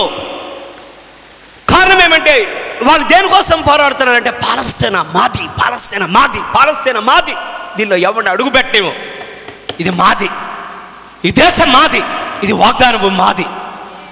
మోషే తన కాలంలో యుద్ధం చేశారు, యోషువ తన కాలంలో యుద్ధం చేశారు. ఎంతమంది ఉన్నారు? ఒత్నియేలు తన కాలంలో యుద్ధం చేశారు, షమ్గారు తన కాలంలో యుద్ధం చేశారు, సంసోను ఉన్నారా తన కాలంలో యుద్ధం చేశాను, దావీదు తన కాలంలో యుద్ధం చేశాను. ఆమేన్. ఈరోజు దేవుడు ఏం కోరుకుంటున్నాడంటే, ప్రతి దెయ్యంతో నువ్వు పోరాడాలని కోరుకున్నాడు. కానీ దెయ్యం దగ్గర నువ్వు ఓడిపోయినట్లు ఉండాలని దేవుడు కోరడు. ఒకవేళ అది నువ్వు కావచ్చు, నేను కావచ్చు. మనలో నుంచి దేవుడు కోరుకునేది ఏమంటే, మనల్ని బలహీనపరచడానికి, మన కృంగదీయడానికి, మన మెడల మీద కాళ్ళేసి తొక్కడానికి దెయ్యం సాయశక్తులా ప్రయత్నిస్తుంటే, మనం ఈ గడిచిన దినాల్లో విన్నట్లుగా దెయ్యం యొక్క శక్తి కంటే నా దేవుని యొక్క శక్తి మితములేనిది, మితములేని శక్తి కలిగిన వాడు ఆయన. ఓ దెయ్యమా, ఓ దెయ్యమా, నీ యొక్క శక్తికి ఒక మితమున్నది, నా దేవుని శక్తికి పరిమితులే లేవు. ఎంతమంది ఉన్నారు? కాబట్టి ఇక్కడ మీరు గమనించండి, ముసలివాడు అయ్యే వరకు కూడా ఒకే ఒక్క మాట అంటాడు, నేను సున్నతి కలిగిన వాడు, నేను సున్నతి కలిగిన వాడు, నేను సున్నతి. ఏం మిగతా వాళ్ళకు లేదా సున్నతి? ఎందుకని వాళ్ళు? దావీదు ఒక్కడిగా సున్నతి కలిగిన వాడా? షమ్గర్ అంటున్నాడు, ప్రవక్త చెప్పేటప్పుడు కూడా అంటాడు, షమ్గరు అతడు ముని కోలను ఎలా పట్టుకోగానే అతడు ఒకటే నమ్మాడంట, ఫిలిస్తీన్లు అనబడ్డ వాళ్ళకి సున్నత లేదు, దేవుని నిబంధన లేని వాళ్ళు. మేము దేవుని నిబంధన కలిగిన వాళ్ళం, మేము సున్నతను కలిగాం. కాబట్టి శరీరం లోపల గుర్తున్నది, కాబట్టి మేము దేవునితో సంబంధం కలిగిన వాళ్ళం. మా పక్షముగా దేవుడు తోడయ్యుండును.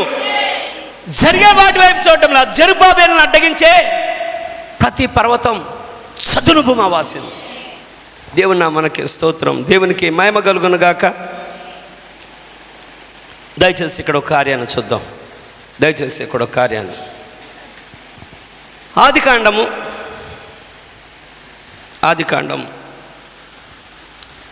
1వ అధ్యాయము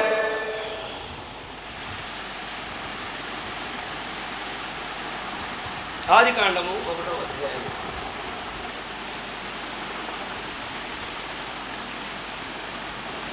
ఒక్కొక్క వచనాన్ని మీరు చూడండి.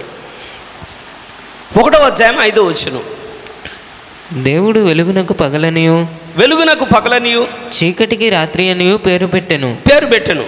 అస్తమయమును ఉదయము కలుగగా ఒక దినమాయను. అస్తమయమును ఉదయమును కలుగగా ఒక దినమాయను. 8వ వచనం అండి. దయచేసి ఏం చదువుతున్నారో మీరు శ్రద్ధ పెడితే మీకు ఏమైనా అర్థమవుతుందో చూస్తాను, దేవుడు సహాయం వల్ల. దేవుడు ఆ విశాలమునకు ఆకాశముని పేరు పెట్టెను. అస్తమయమును ఉదయమును కలుగగా 2వ దినమాయను. 13వ వచనం అండి. అస్తమయమును ఉదయమును కలుగగా 3వ దినమాయను. 19వ వచనం అండి. అస్తమయమును ఉదయమును కలుగగా 4వ దినమాయను. 23వ వచనం అండి. అస్తమయమును ఉదయమును కలుగగా 5వ దినమాయను. 31వ వచనం అండి. దేవుడు తాను చేసినది యావత్తును చూచినప్పుడు అది చాలా మంచిదిగా నుండెను. అస్తమయమును ఉదయమును కలుగగా 6వ దినమాయను. ఎవరికైనా వ్యత్యాసం ఏమన్నా కనబడ్డదా?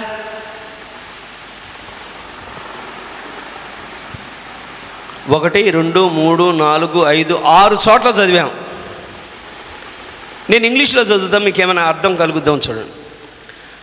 And the evening and the morning were the 4th day. The evening and the morning, సాయంకాలము ఉదయకాలం. కానీ ఎందుకని ఈ లేఖనాలన్నింటిలో నుంచి మధ్యాహ్నాన్ని గురించి మాట్లాడటం లేదు, రాత్రి గురించి మాట్లాడటం లేదు?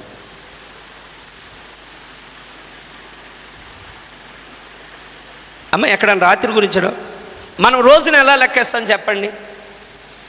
ఒకవేళ పొద్దున్న మొదలుపెట్టాం, సాయంత్రం అయిపోయింది, సాయంత్రం అయిన తర్వాత ఏముంటుంది? ఎందుకని దేవుడు రాత్రిని వదిలేస్తున్నాడు? ఎక్కడైనా సరే ఉదయము సాయంత్రం, ఉదయము సాయంత్రం, ఉదయము సాయంత్రం, ఉదయము సాయంత్రం, ఉదయము సాయంత్రం, ఉదయము సాయంత్రం, ఉదయము సాయంత్రమే. ఈ 6 చోట్ల కూడా దేవుడు ఏమంటున్నారంటే ఉదయాన్ని సాయంత్రాన్ని గురించే మాట్లాడుతున్నారు, కానీ ఎందుకని మధ్యాహ్నాన్ని రాత్రి గురించి ఒక్క చోట కూడా ఆయన ప్రస్తావించడం లేదు? ఆయన ప్రస్తావించకపోవడానికి గల కారణం ఏంటి?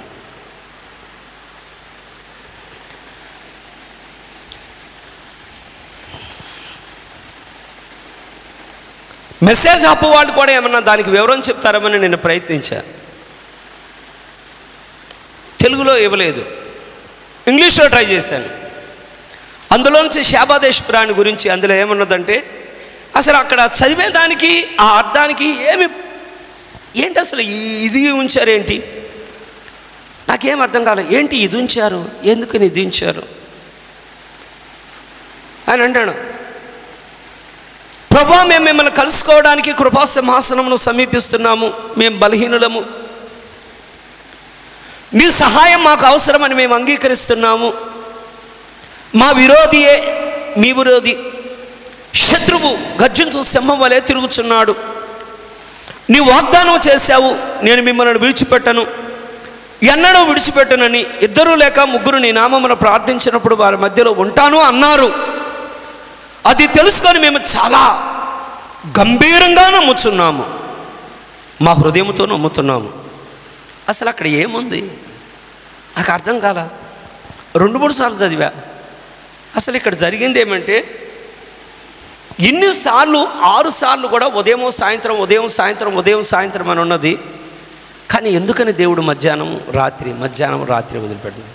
ఎవరికైనా ఊహించడానికి? ఎంతమంది మెలకువగా ఉన్నారు? నేను ఎప్పుడు చెప్పినట్టు ఇప్పుడు చెప్తున్నా, నిద్రపోయే వాళ్ళు ఆమెను చెప్పొద్దు. ఊరుకోండి పాస్టర్ గారు, వాళ్ళు ఎలాగో చెప్పరు కదా అంటే, మీరు చెప్పేటప్పుడు వాళ్ళు లెగుస్తారేమో అని కదా. మీరు ఆమెనంటే వాళ్ళు లేచిపోతారేమో అని, వాళ్ళని లేపకండి, వాళ్ళని ఎలాగ నిద్రపోను. ప్రభు అన్నారు కదా, చెప్పి చాలు ఎలాగ నిద్రపోండి, ముందున్నాయి కదా మీకు, అప్పుడు వాళ్ళు నిద్ర లేకుండా మీకు చేస్తారని. యోనాకు ఒక్కడికే కాదు, వాళ్ళని ప్రార్థన చేయమన్నప్పుడు వాళ్ళు ప్రార్థన చేయలే. యేసు ప్రభువుని వాళ్ళు పట్టుకున్న తర్వాత నిజంగా వాళ్ళకి నిద్ర పట్టని రాత్రులు గడిపారు. ఎక్కడికి వెళ్ళినా కూడా చంపేస్తారేమో, పట్టుకుంటారో అని పరుగులు పెరు. అందుకని దేవుడు చేసేది ఏమంటే, ఎవరైతే ఎక్కువగా నిద్రపోతారో వాళ్ళకి నిద్ర లేని రాత్రులు తర్వాత దేవుడు ఇస్తాడు. తెలుసా?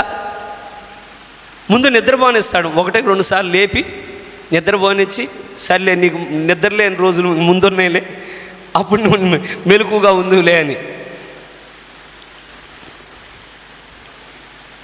ఆమేన్. దయచేసి గమనించండి. అయితే ఇది మధ్యాహ్నము రాత్రి అని రాయబడకపోవడానికి గల కారణం, ఇంకా ఎవరైనా దాని గురించి గ్రహింపగలిగిన వాళ్ళు ఉన్నారా? ఇది లోతైన ప్రశ్న. ఇది కాదండి, ఇది లోతైన ప్రశ్న కాదు అంటే సులువైతే మరి అందరికీ తెలిసిపోవాలి కదా. నా వరకు నేను అనుకుంటున్నా ఇది లోతైన ప్రశ్నని, ఎందుకంటే ఇది నా తలపుకు మించినది. ఇది మనం ఈ గడిచిన దినాల్లో కూడా మనం విన్నాం, ఎందుకని దేవుడు 2వ రోజుని ఆయన మంచో దినంగా ఆయన చూడలేకపోయాడని. ఎంతమంది ఉన్నారు? నిజమే కదా. సరే, ఒకసారి యోహాను సువార్త 9వ అధ్యాయము 4వ వచనం. మనకు కొంత సమయం ఉందండి. పగలున్నంత వరకు నన్ను పంపిన వాని క్రియలు మనము చేయుచుండవలెను. ఇక్కడ పగలున్నంత వరకు నన్ను పంపిన వాని క్రియలు మనము చేయుచుండవలెను. నన్ను పంపిన వారి క్రియలు మనము చేయుచుండవలెను. రాత్రి వచ్చుచున్నది. అప్పుడెవడును పని చేయలేడు. పని చేయలేడు. నేను ఈ లోకములో ఉన్నప్పుడు లోకమునకు వెలుగునని చెప్పాను. దేవునికి స్తోత్రం. ఇలా చదివినా కూడా మనకేం అర్థం కాదు. ఎవరికైనా అర్థమైందంటారా? అర్థం కాదనే నేను అనుకుంటున్నాను. దేవుడు మన అందరికీ అర్థమయ్యేటట్లు చేయనుగాక. సహజంగానే మీరు గమనించండి, సహజంగా తీసుకుందాం. ముందు మనం సహజంగా వెళ్ళి తర్వాత వాక్యంలో ఉన్న వివరాన్ని చూద్దాం. సహజంగా మనం చూద్దాం. ఉదయము సాయంత్రం మధ్యలో ఏం మిస్ అవుతుందంటే మధ్యాహ్నము రాత్రి. ఎంతమంది శ్రద్ధ కలిగి ఉన్నారు? ఇప్పుడు చూడండి, ఉదయకాలం అందరం కూడా కోడి కుయ్యడమో, అలారం మోగడమో, లేకపోతే అలవాటు ప్రకారం లేవడమో ఏదో ఒకటి మనం లెగిస్తాం కదా. కాబట్టి లేచిన తర్వాత ఎప్పుడైతే ఎర్రని ఎండగా బయలుదేరుతుందో కరెక్ట్గా ఆ సమయంలోనే మనుషులే కానీ పశువులే కానీ ఏవైనా సరే మధ్యాహ్న కాలం వచ్చేప్పటికి విశ్రాంతిని తీసుకుంటే. మీలో ఎంతమందికి మధ్యాహ్నం భోజనం చేసేవాళ్ళు ఎంతమంది ఉన్నారు? మధ్యాహ్నం భోజనం చేసిన తర్వాత ఈ కునుకు అంటారు, కునుకు తీయటం అంటారు. ఎవరికైనా అలవాటు ఉందో లేదో దాన్ని మధ్యాహ్నం కునుకు అంటారు. కారణం ఏమంటే రాత్రి నిద్రపోయేది ఎక్కువసేపు. దానికి ఇంగ్లీష్లో కూడా ఏదో పదం వాడతాను. కాబట్టి మధ్యాహ్నం ఎండలోనికి వెళ్ళలేం డైరెక్ట్గా. ఆ టైంలో నుంచి ఏమవుతుందంటే భయంకరమైనటువంటి ఎండ ఉంటుంది, అలసట చెందినట్టు ఉంటుంది. మధ్యాహ్నం వరకు పని చేసి బట్టలు ఉతికో, లేకపోతే ఆడవాళ్ళు అయితే మరి సహోదరులు, పురుషులైతే బయట ఉద్యోగాలు ఏదో ఒకటి చేసి వాళ్ళ ఇంటికి వచ్చి అక్కడ భోజనం చేసి ఏమంటారంటే ఆ పరుపులోనూ ఆ సోఫాలోనూ నేల మీద ఇలా పడిపోయి 2 చేతులు చాపేసి కాసేపు అయ్యా టైం ఏంది లే అనగానే టక్కన 1 గంట తర్వాత 10 నిమిషాల తర్వాత లేచి వాళ్ళు మేలుకుంటారు. ఇది సహజం. రెస్ట్ తీసుకుంటారు ఆ ఎండలో నిలబడ. రాత్రి అయ్యే సమయానికి వచ్చేప్పటికి పొద్దున్నుంచి సాయంత్రం వరకు మళ్ళా డ్యూటీకి వెళ్ళిపోయి ఆ సాయంత్రం రాత్రి వరకు పని చేసిన తర్వాత ఇక రాత్రి ఎవరు కూడా పనికి వెళ్ళడానికి ఇష్టపడరు. కానీ రాత్రి సమయంలో ఇది విశ్రాంతి. కానీ ఆ సమయంలో కూడా ఏముంటాయంటే ఎక్కువగా మనకు తెలుసు పగడపూట ఎక్కువ కుక్కలారవు కానీ రాత్రిలే అరుస్తూ ఉంటాయి. పగడపూట కూడా నక్కలారవు, అంటే ఎక్కువగా అలా వినపడదు కానీ అవి కూడా తోడేలు ఇవన్నీ ఓ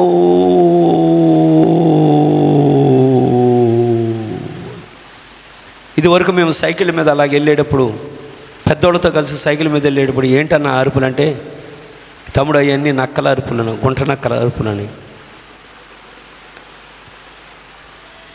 రాత్రులు ఎక్కడ చూసినా కూడా కార్యకలాపాలు వేరుగా ఉంటాయి. తాగుడు, వ్యభిచారము, చోదము, గొడవలు, చంపేవాళ్ళు కూడా, దొంగతనాలు చేసేవాళ్ళు అందరూ కూడా చీకటి పడ్డ తర్వాత అందరూ పనుకున్నాక వీళ్ళు బయలుదేరుతారు.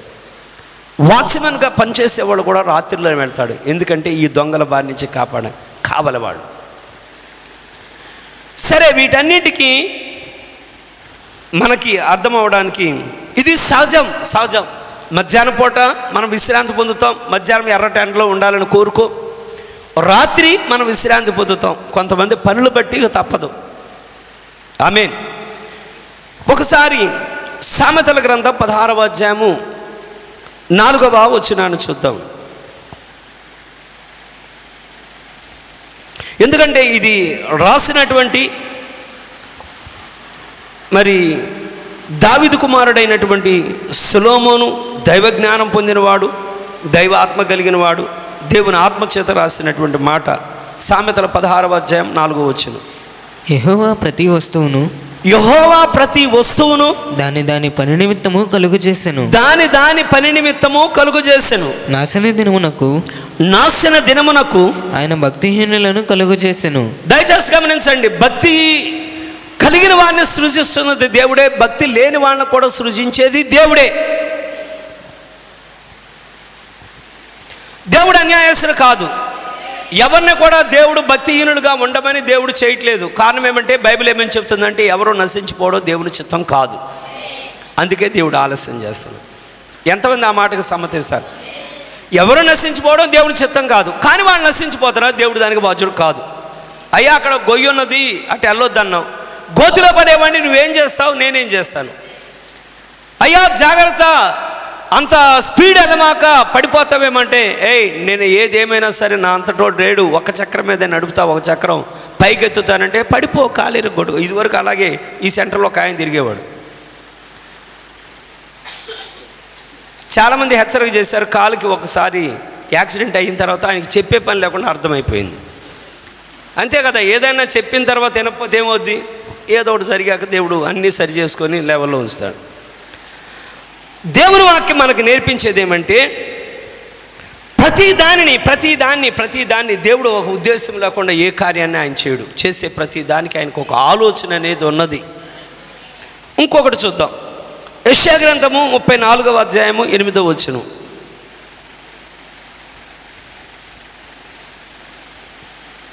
ఇవి మనం గుర్తుపెట్టుకోవాల్సిన రెఫరెన్సులు. దాని దగ్గరికి వెళ్ళడానికి కొంచెం టైం ఏముందండి. యెషయా గ్రంథము 34వ అధ్యాయం 8వ వచనం. అది యెహోవా ప్రతిదండన చేయు దినము. గమనించండి, అది యెహోవా ప్రతిదండన చేయు దినము. సియోను వ్యాజ్యమును గూర్చిన ప్రతీకార సంవత్సరము. సియోను వ్యాజ్యమును గూర్చిన ప్రతీకార సంవత్సరము. ఎదోము కాలువలు కీలగును. కాబట్టి గమనించండి, ఎప్పుడు కూడా దేవుడు చేసినది ఏమంటే, ఇశ్రాయేలు ప్రజల మీద కోపం వచ్చినప్పుడు దేవుడు ఏం చేశారంటే శత్రువులకు అప్పగించారు. శత్రువులకు అప్పగించిన ఆ దేవుడే వాళ్ళ దురాత్మల చేత పట్టి ఈ ఇజ్రాయేల్ ప్రజల కీడు చేసిన తర్వాత తన బిడ్డలకు కలిగిన హానిని బట్టి వాళ్ళు ఎలుగెత్తి ఏడవగా వీళ్ళకి ఎవరైతే కీడు చేశారో మళ్ళా దేవుడు వాళ్ళ మీద తీర్పులు తెచ్చడం మొదలుపెట్టాడు. అయితే వాళ్ళని కొట్టండి, వాళ్ళని తిట్టండి అని దేవుడు పంపట్ల, అది వాళ్ళ స్వభావం. అది ఇప్పుడు ఒకవేళ ఇది ఇంకొంచెం అర్థమయ్యేటట్టు వెళ్దాం. మన పిల్లల్ని మన ఇంట్లో గమనించాం, హోంవర్క్ చేసావా అన్నారు. అనగానే వెంటనే వాళ్ళు ఏమన్నారంటే, 1 గంట చేస్తానమ్మా, 1 గంట ఆడుకుంటానంటాడు. మీరు ఏ పిల్లలైనా గమనించండి, గంట ఆడుకుంటా తర్వాత అంటాడు. మీరు గమనిస్తూ ఉంటారు వాళ్ళ భవిష్యత్తు. ఎందుకంటే పెట్టుబడి పెట్టేది మీరు, వాళ్ళు పెట్టుబడి పెట్టట్లా వాళ్ళు. అందుకని పిల్ల చేస్తలు అంటారు. గంట అయిపోయిన తర్వాత వాళ్ళ దగ్గరికి అయిందా అన్నాను. 10 నిమిషాలు ఆట చివరికి వచ్చేవాడు. అరగంట మీరు చూస్తారు, నేను చెప్పేది నీకు వినబడుతుందా, వినబడ్డదా? 10 నిమిషాలు అన్నావు, అరగంట అయిపోయిందా, ఎప్పుడు హోంవర్క్ చేస్తావు, ఏం చేస్తావు? ఇక మాట అంటలా. అసలు వీడికి నేనంటే భయం లేకుండా పోయింది, భక్తి లేకపోయిందని మాస్టర్ గారి దగ్గరికి వెళ్ళి, ఏమండి వీడిని వదలొద్దండి, వీడిని ఇంటికి పంపొద్దు, వీడిని ఇంటికి పంపితే ఇంటి దగ్గర హోంవర్క్ చేస్తానంటున్నాడు కానీ చేయడంలా, కాబట్టి మీరు క్లాసులో కూర్చోబెట్టి హోంవర్క్ చేయించిన తర్వాత పంపించండి అన్నాను. అనేప్పటికి ఇప్పుడు మాస్టర్ గారికి ఏమనిపించింది ఆయనకి. ఇప్పుడు మాస్టర్ గారు ఏం చేశారంటే, హోంవర్క్ చేయించు బాబు కూర్చోబెట్టంటే ఆయన ఏం చేశాడు, గోడ కూర్చోసి మోకాలు 2 పగలు కొట్టేశాడు. మీకు అర్థమవుతుందండి? హోంవర్క్ చేయించండి, మీ మాటకి లోపడతాడు అని చెప్పారు. ఆయన మోకాళ్ళు పగలు కొట్టేశాడు, 2 చేతులు పగలు కొట్టాడు. మళ్ళీ తిరిగి వచ్చాడు, ఏమన్నా వాళ్ళకి ఏదో బుద్ధి చెప్పి వాళ్ళ చేత లెక్కలు చేయించమన్నా కానీ 2 మోచెప్పలు పగలు కొట్టారు. మళ్ళీ మేము ఆ డబ్బులు ఎక్కడి నుంచి తేవాలన్నాడు. తిరిగి అడుగుతున్నామా లేదా? దేవుడు ఎప్పుడు కూడా శత్రువులకు అప్పగించింది వీళ్ళకి భయం కలగడానికి దేవుడు అప్పగిస్తున్నాడు. కానీ వాళ్ళు ఏం చేస్తున్నారంటే, కసితేరా పగతేరా వీళ్ళని హింసించినప్పుడు దేవుడు దాన్ని సహించలేకపోతున్నాడు. దేవుడు సహించలేక మళ్ళా దేవుడు ఏం చేస్తున్నాడంటే, ఆయన యెరూషలేము విషయంలో, సియోను విషయంలో, ఇజ్రాయేలు విషయంలో నా జనుల మీద మీరు మూర్ఖత్వంగా, కఠినత్వంగా, రాక్షసులా ప్రవర్తించారు, మీకు ఒక దినాన్ని నేను కేటాయించాను, ఇది మీ దినం కానివ్వండి, మదర్స్ డేనా కానీ, ఫాదర్స్ డేనా కానీ, అన్నీ దినాలే కదా, తినే దినం, పడుకునే దినం, అన్ని దినం. దేవుడు ఏమనరు, నీ ఇష్టం. మనం అనుకుంటాం, ఏంటి ప్రభా ఇన్ని చేసిన వాడికి ఏం చేయి, కాలో చేయి ఎరగబడి అంటాను. ఆయన నీకులా నాకులా తొందరపడు. మీరు ఎవరినైనా మీరు గమనించండి, ఒక దుర్మార్గంగా చేసేవాడికి మన కడుపు ఎలా ఉంటుంది అంటే, ప్రభువా అందుకే నువ్వు నేను దేవుడు కాలేకపోయాం, కాలేము కూడా.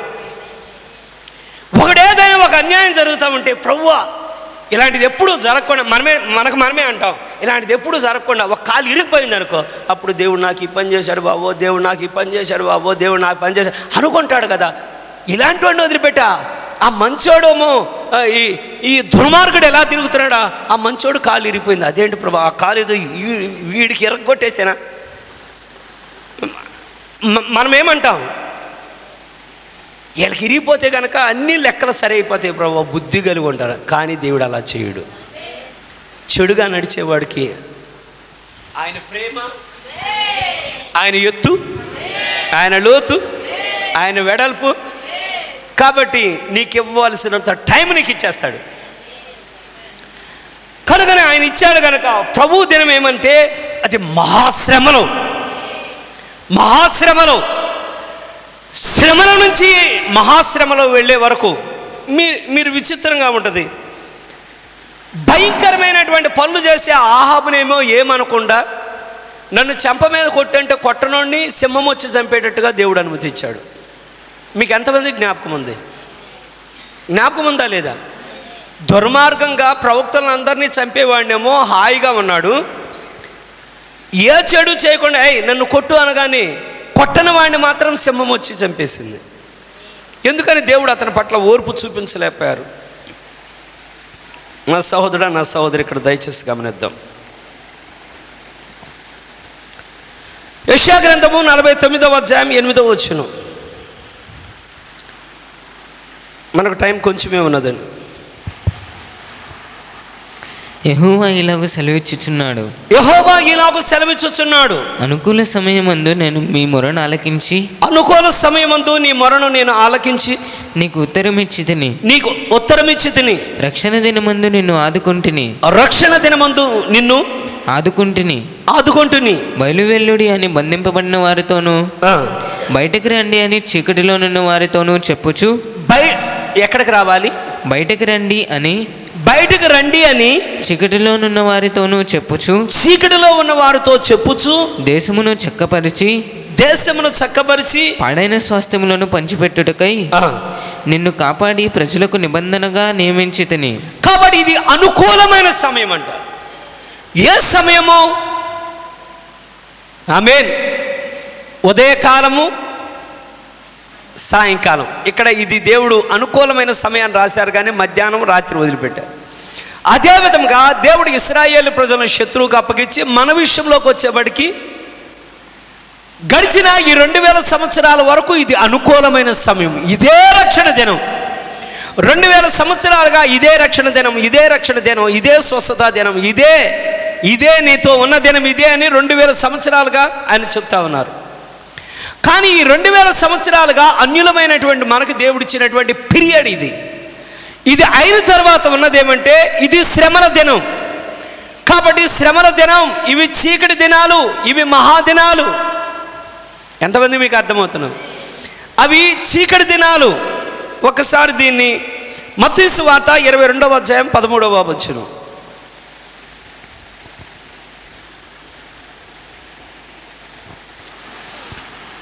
మత్తయి సువార్త 22వ అధ్యాయం 13వ వచనం. అంతటా రాజు వీని కాళ్ళు చేతులు కట్టి వెలుపటి చీకటిలోనికి త్రోసివేయుడి. ఎక్కడికి నెట్టేయాలండి?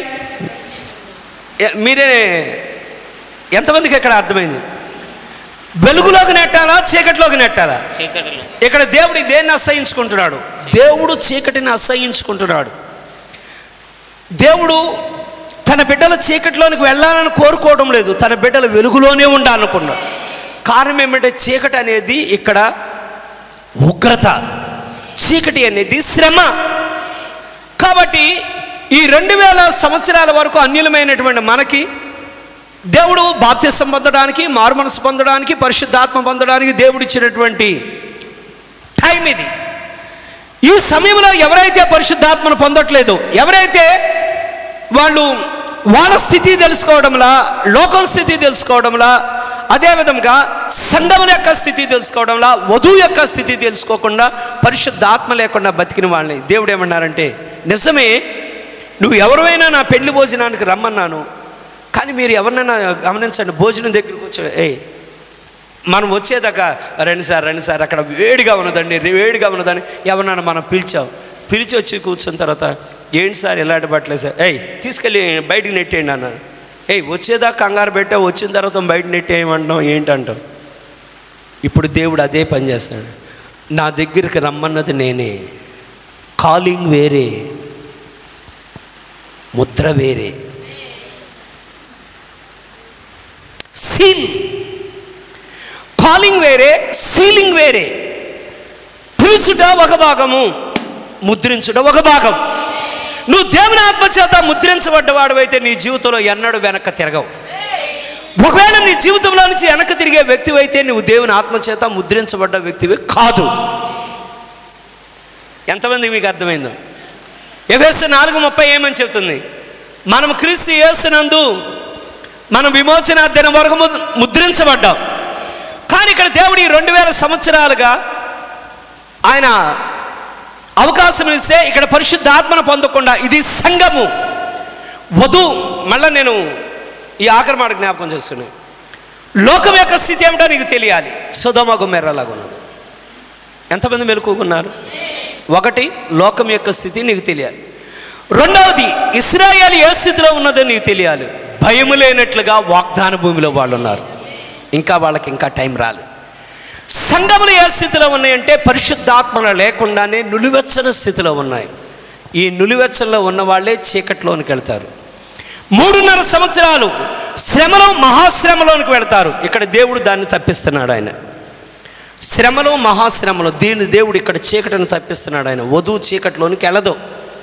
కానీ సంఘములో నిలువెచ్చనగా ఉన్నవారు దానిలోనికి వాళ్ళు చేతులు కాళ్ళు బంధించి, చదువు నాన్న 22:13 వచ్చిన టైం అయిపోయింది. అక్కడ ఏడ్పును పండ్లు కొరుకుటై ఉండునని పరిచారకులతో చెప్పాను. కాగా పిలువబడిన వారు అనేకులు, ఏర్పరచబడిన వారు కొందరే అని చెప్పాను. ఆమేన్. పిలువబడిన వారు అనేకులు, ఏర్పరచబడ్డ వాళ్ళైతే పరిశుద్ధాత్మను పొందుతారు. ఈ పరిశుద్ధాత్మను పొందిన వారే పరలోకంలో కేకలు వేస్తున్నారు. సర్వము సమస్తము కూడా కేకలు వేసి, ఓ ప్రభువా, నీవే మహిమ ఘనత ప్రభావాలకి మమ్మల్ని చీకటిలోనికి వెళ్ళనివ్వడం లేదు, మమ్మల్ని ఉగ్రతలోనికి వెళ్ళడం లేదు, శ్రమలోనికి వెళ్ళనివ్వడం లేదు. మా శ్రమ నీవే అనుభవించావు, నీవే అర్హుడవు. ఎంతమందికి అర్థమవుతుంది? చీకటిని దేవుడు అక్కడ అనుమతించలేదు. ఇంకొంచెం మనం చూద్దాం.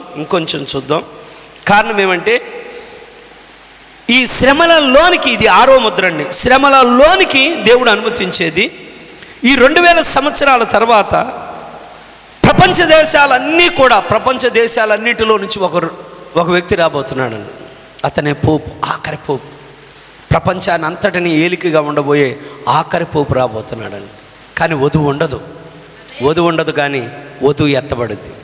కానీ ఈ ఆఖరి పోపు అతడు ఏలికగా ఉండడానికి. కానీ ఇప్పుడు పోపు వచ్చి ప్రజలకు కనబడడం లేదు. కానీ ఇప్పుడు అందరి ముందు కనబడేది ఎవరంటే అమెరికా.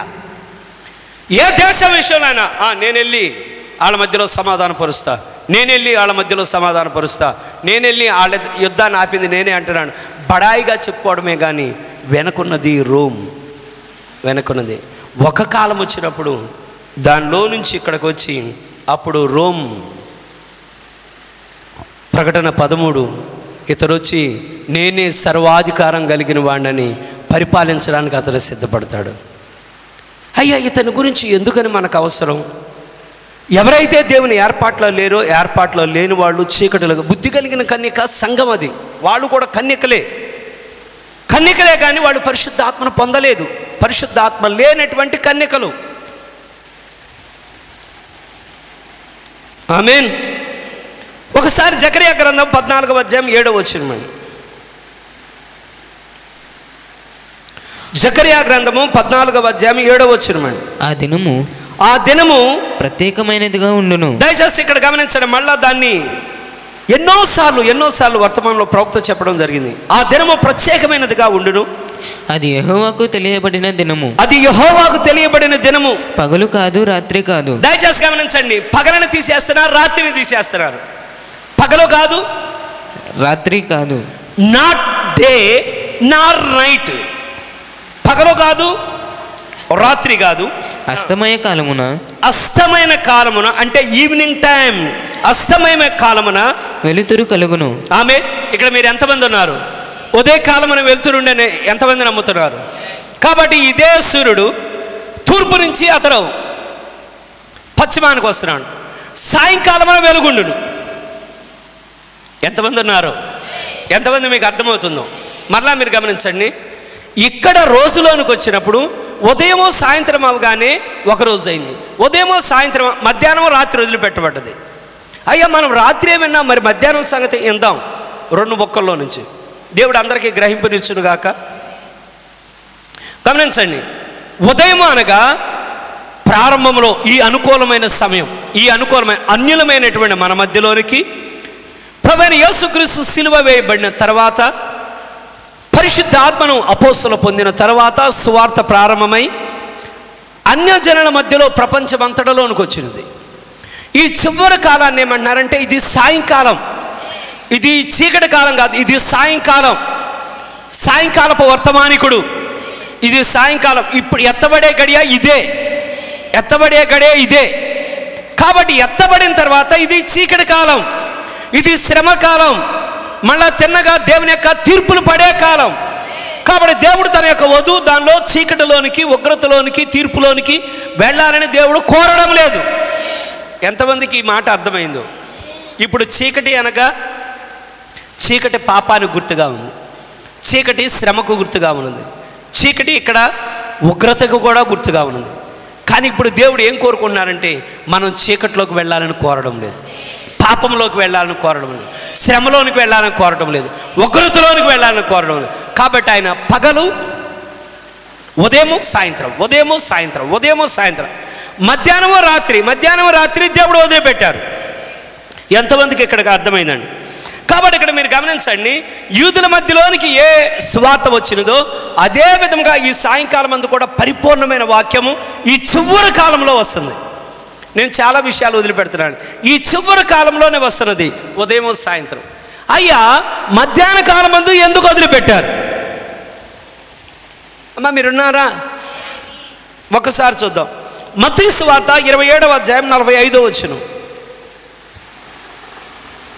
మధ్యాహ్నం మొదలుకొని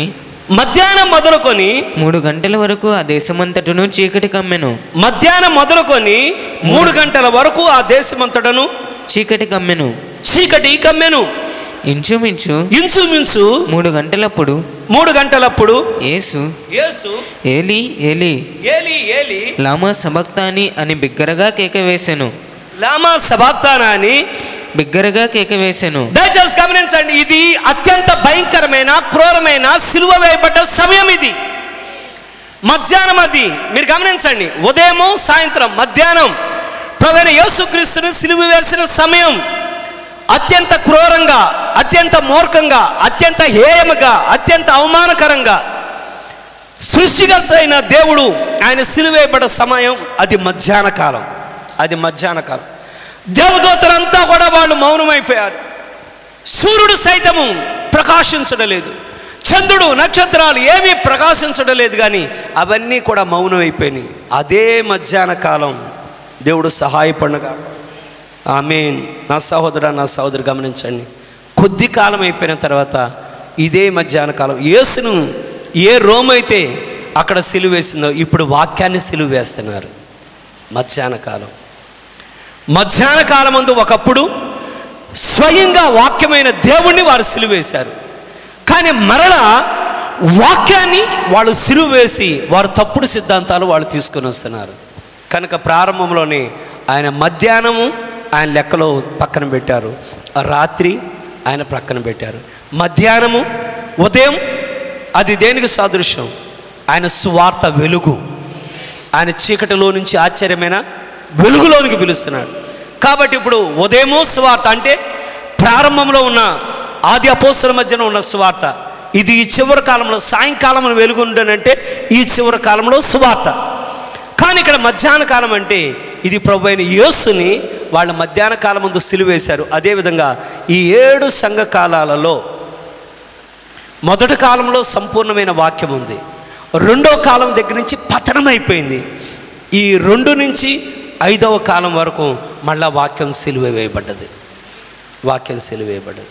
నా సహోదర, నా సహోదరి, ఇక్కడ ఒక్క కార్యాన్ని నువ్వు జ్ఞాపకం చేసుకో. లోకం ఎలాగున్నదో నీకు తప్పనిసరిగా తెలియాలి. ఇజ్రాయేల్ ఏ స్థితిలో ఉన్నారో నీకు తప్పనిసరిగా తెలియాలి. బుద్ధి లేని కన్యక సంఘాలు ఎలాగున్నావో వాళ్ళు ఉగ్రతలోనికి వెళుతున్నారు, ఇది నీకు తెలియాలి. 4వది, వధువు యొక్క స్థానం ఏంటో నీకు తెలియాలి. వధువు యొక్క స్థానం తెలిసిందనుకో, నువ్వెన్నడూ కూడా ఆ స్థానాన్ని కోల్పోవు. ఒకవేళ నీకు తెలియదు అనుకో, నీకు దాని గురించి లెక్కే ఉండదు.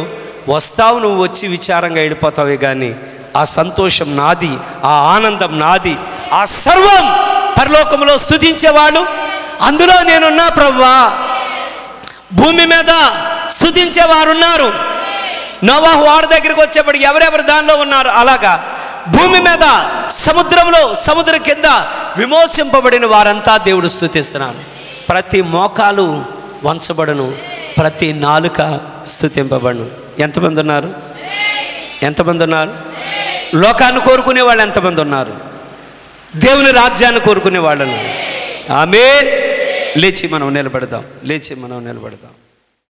ఈ లోకాన్ని జయించుట తోడుండుము, నీ ప్రేమ రాజ్యాన్ని ప్రసాదించుము, నీ ప్రేమ రాజ్యాన్ని ప్రసాదించుము. దేవా నా దేవా నా దేవా నా ప్రభువా, ఎంత గొప్ప ప్రేమ యేసయ్యా, భూమి అందంతటా దొరకనిది. ఎంత గొప్ప ప్రేమ యేసయ్యా, భూమి అందంతటా దొరకనిది.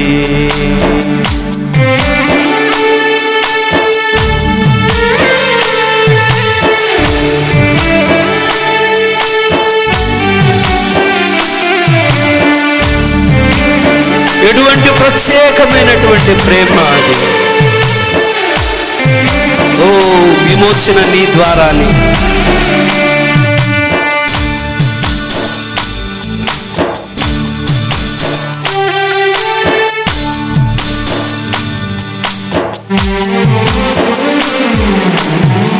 కలువరిలో చూపిన ఆ ప్రేమలో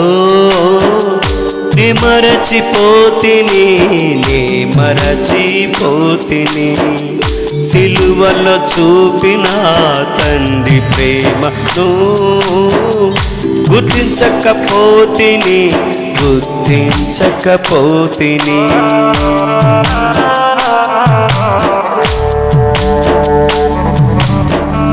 కలువరిలో చూపిన ప్రేమను నే మరచిపోతిని, నే మరచిపోతిని. సిలువలో చూపిన తండ్రి ప్రేమను గుర్తించకపోతిని, గుర్తించకపోతిని.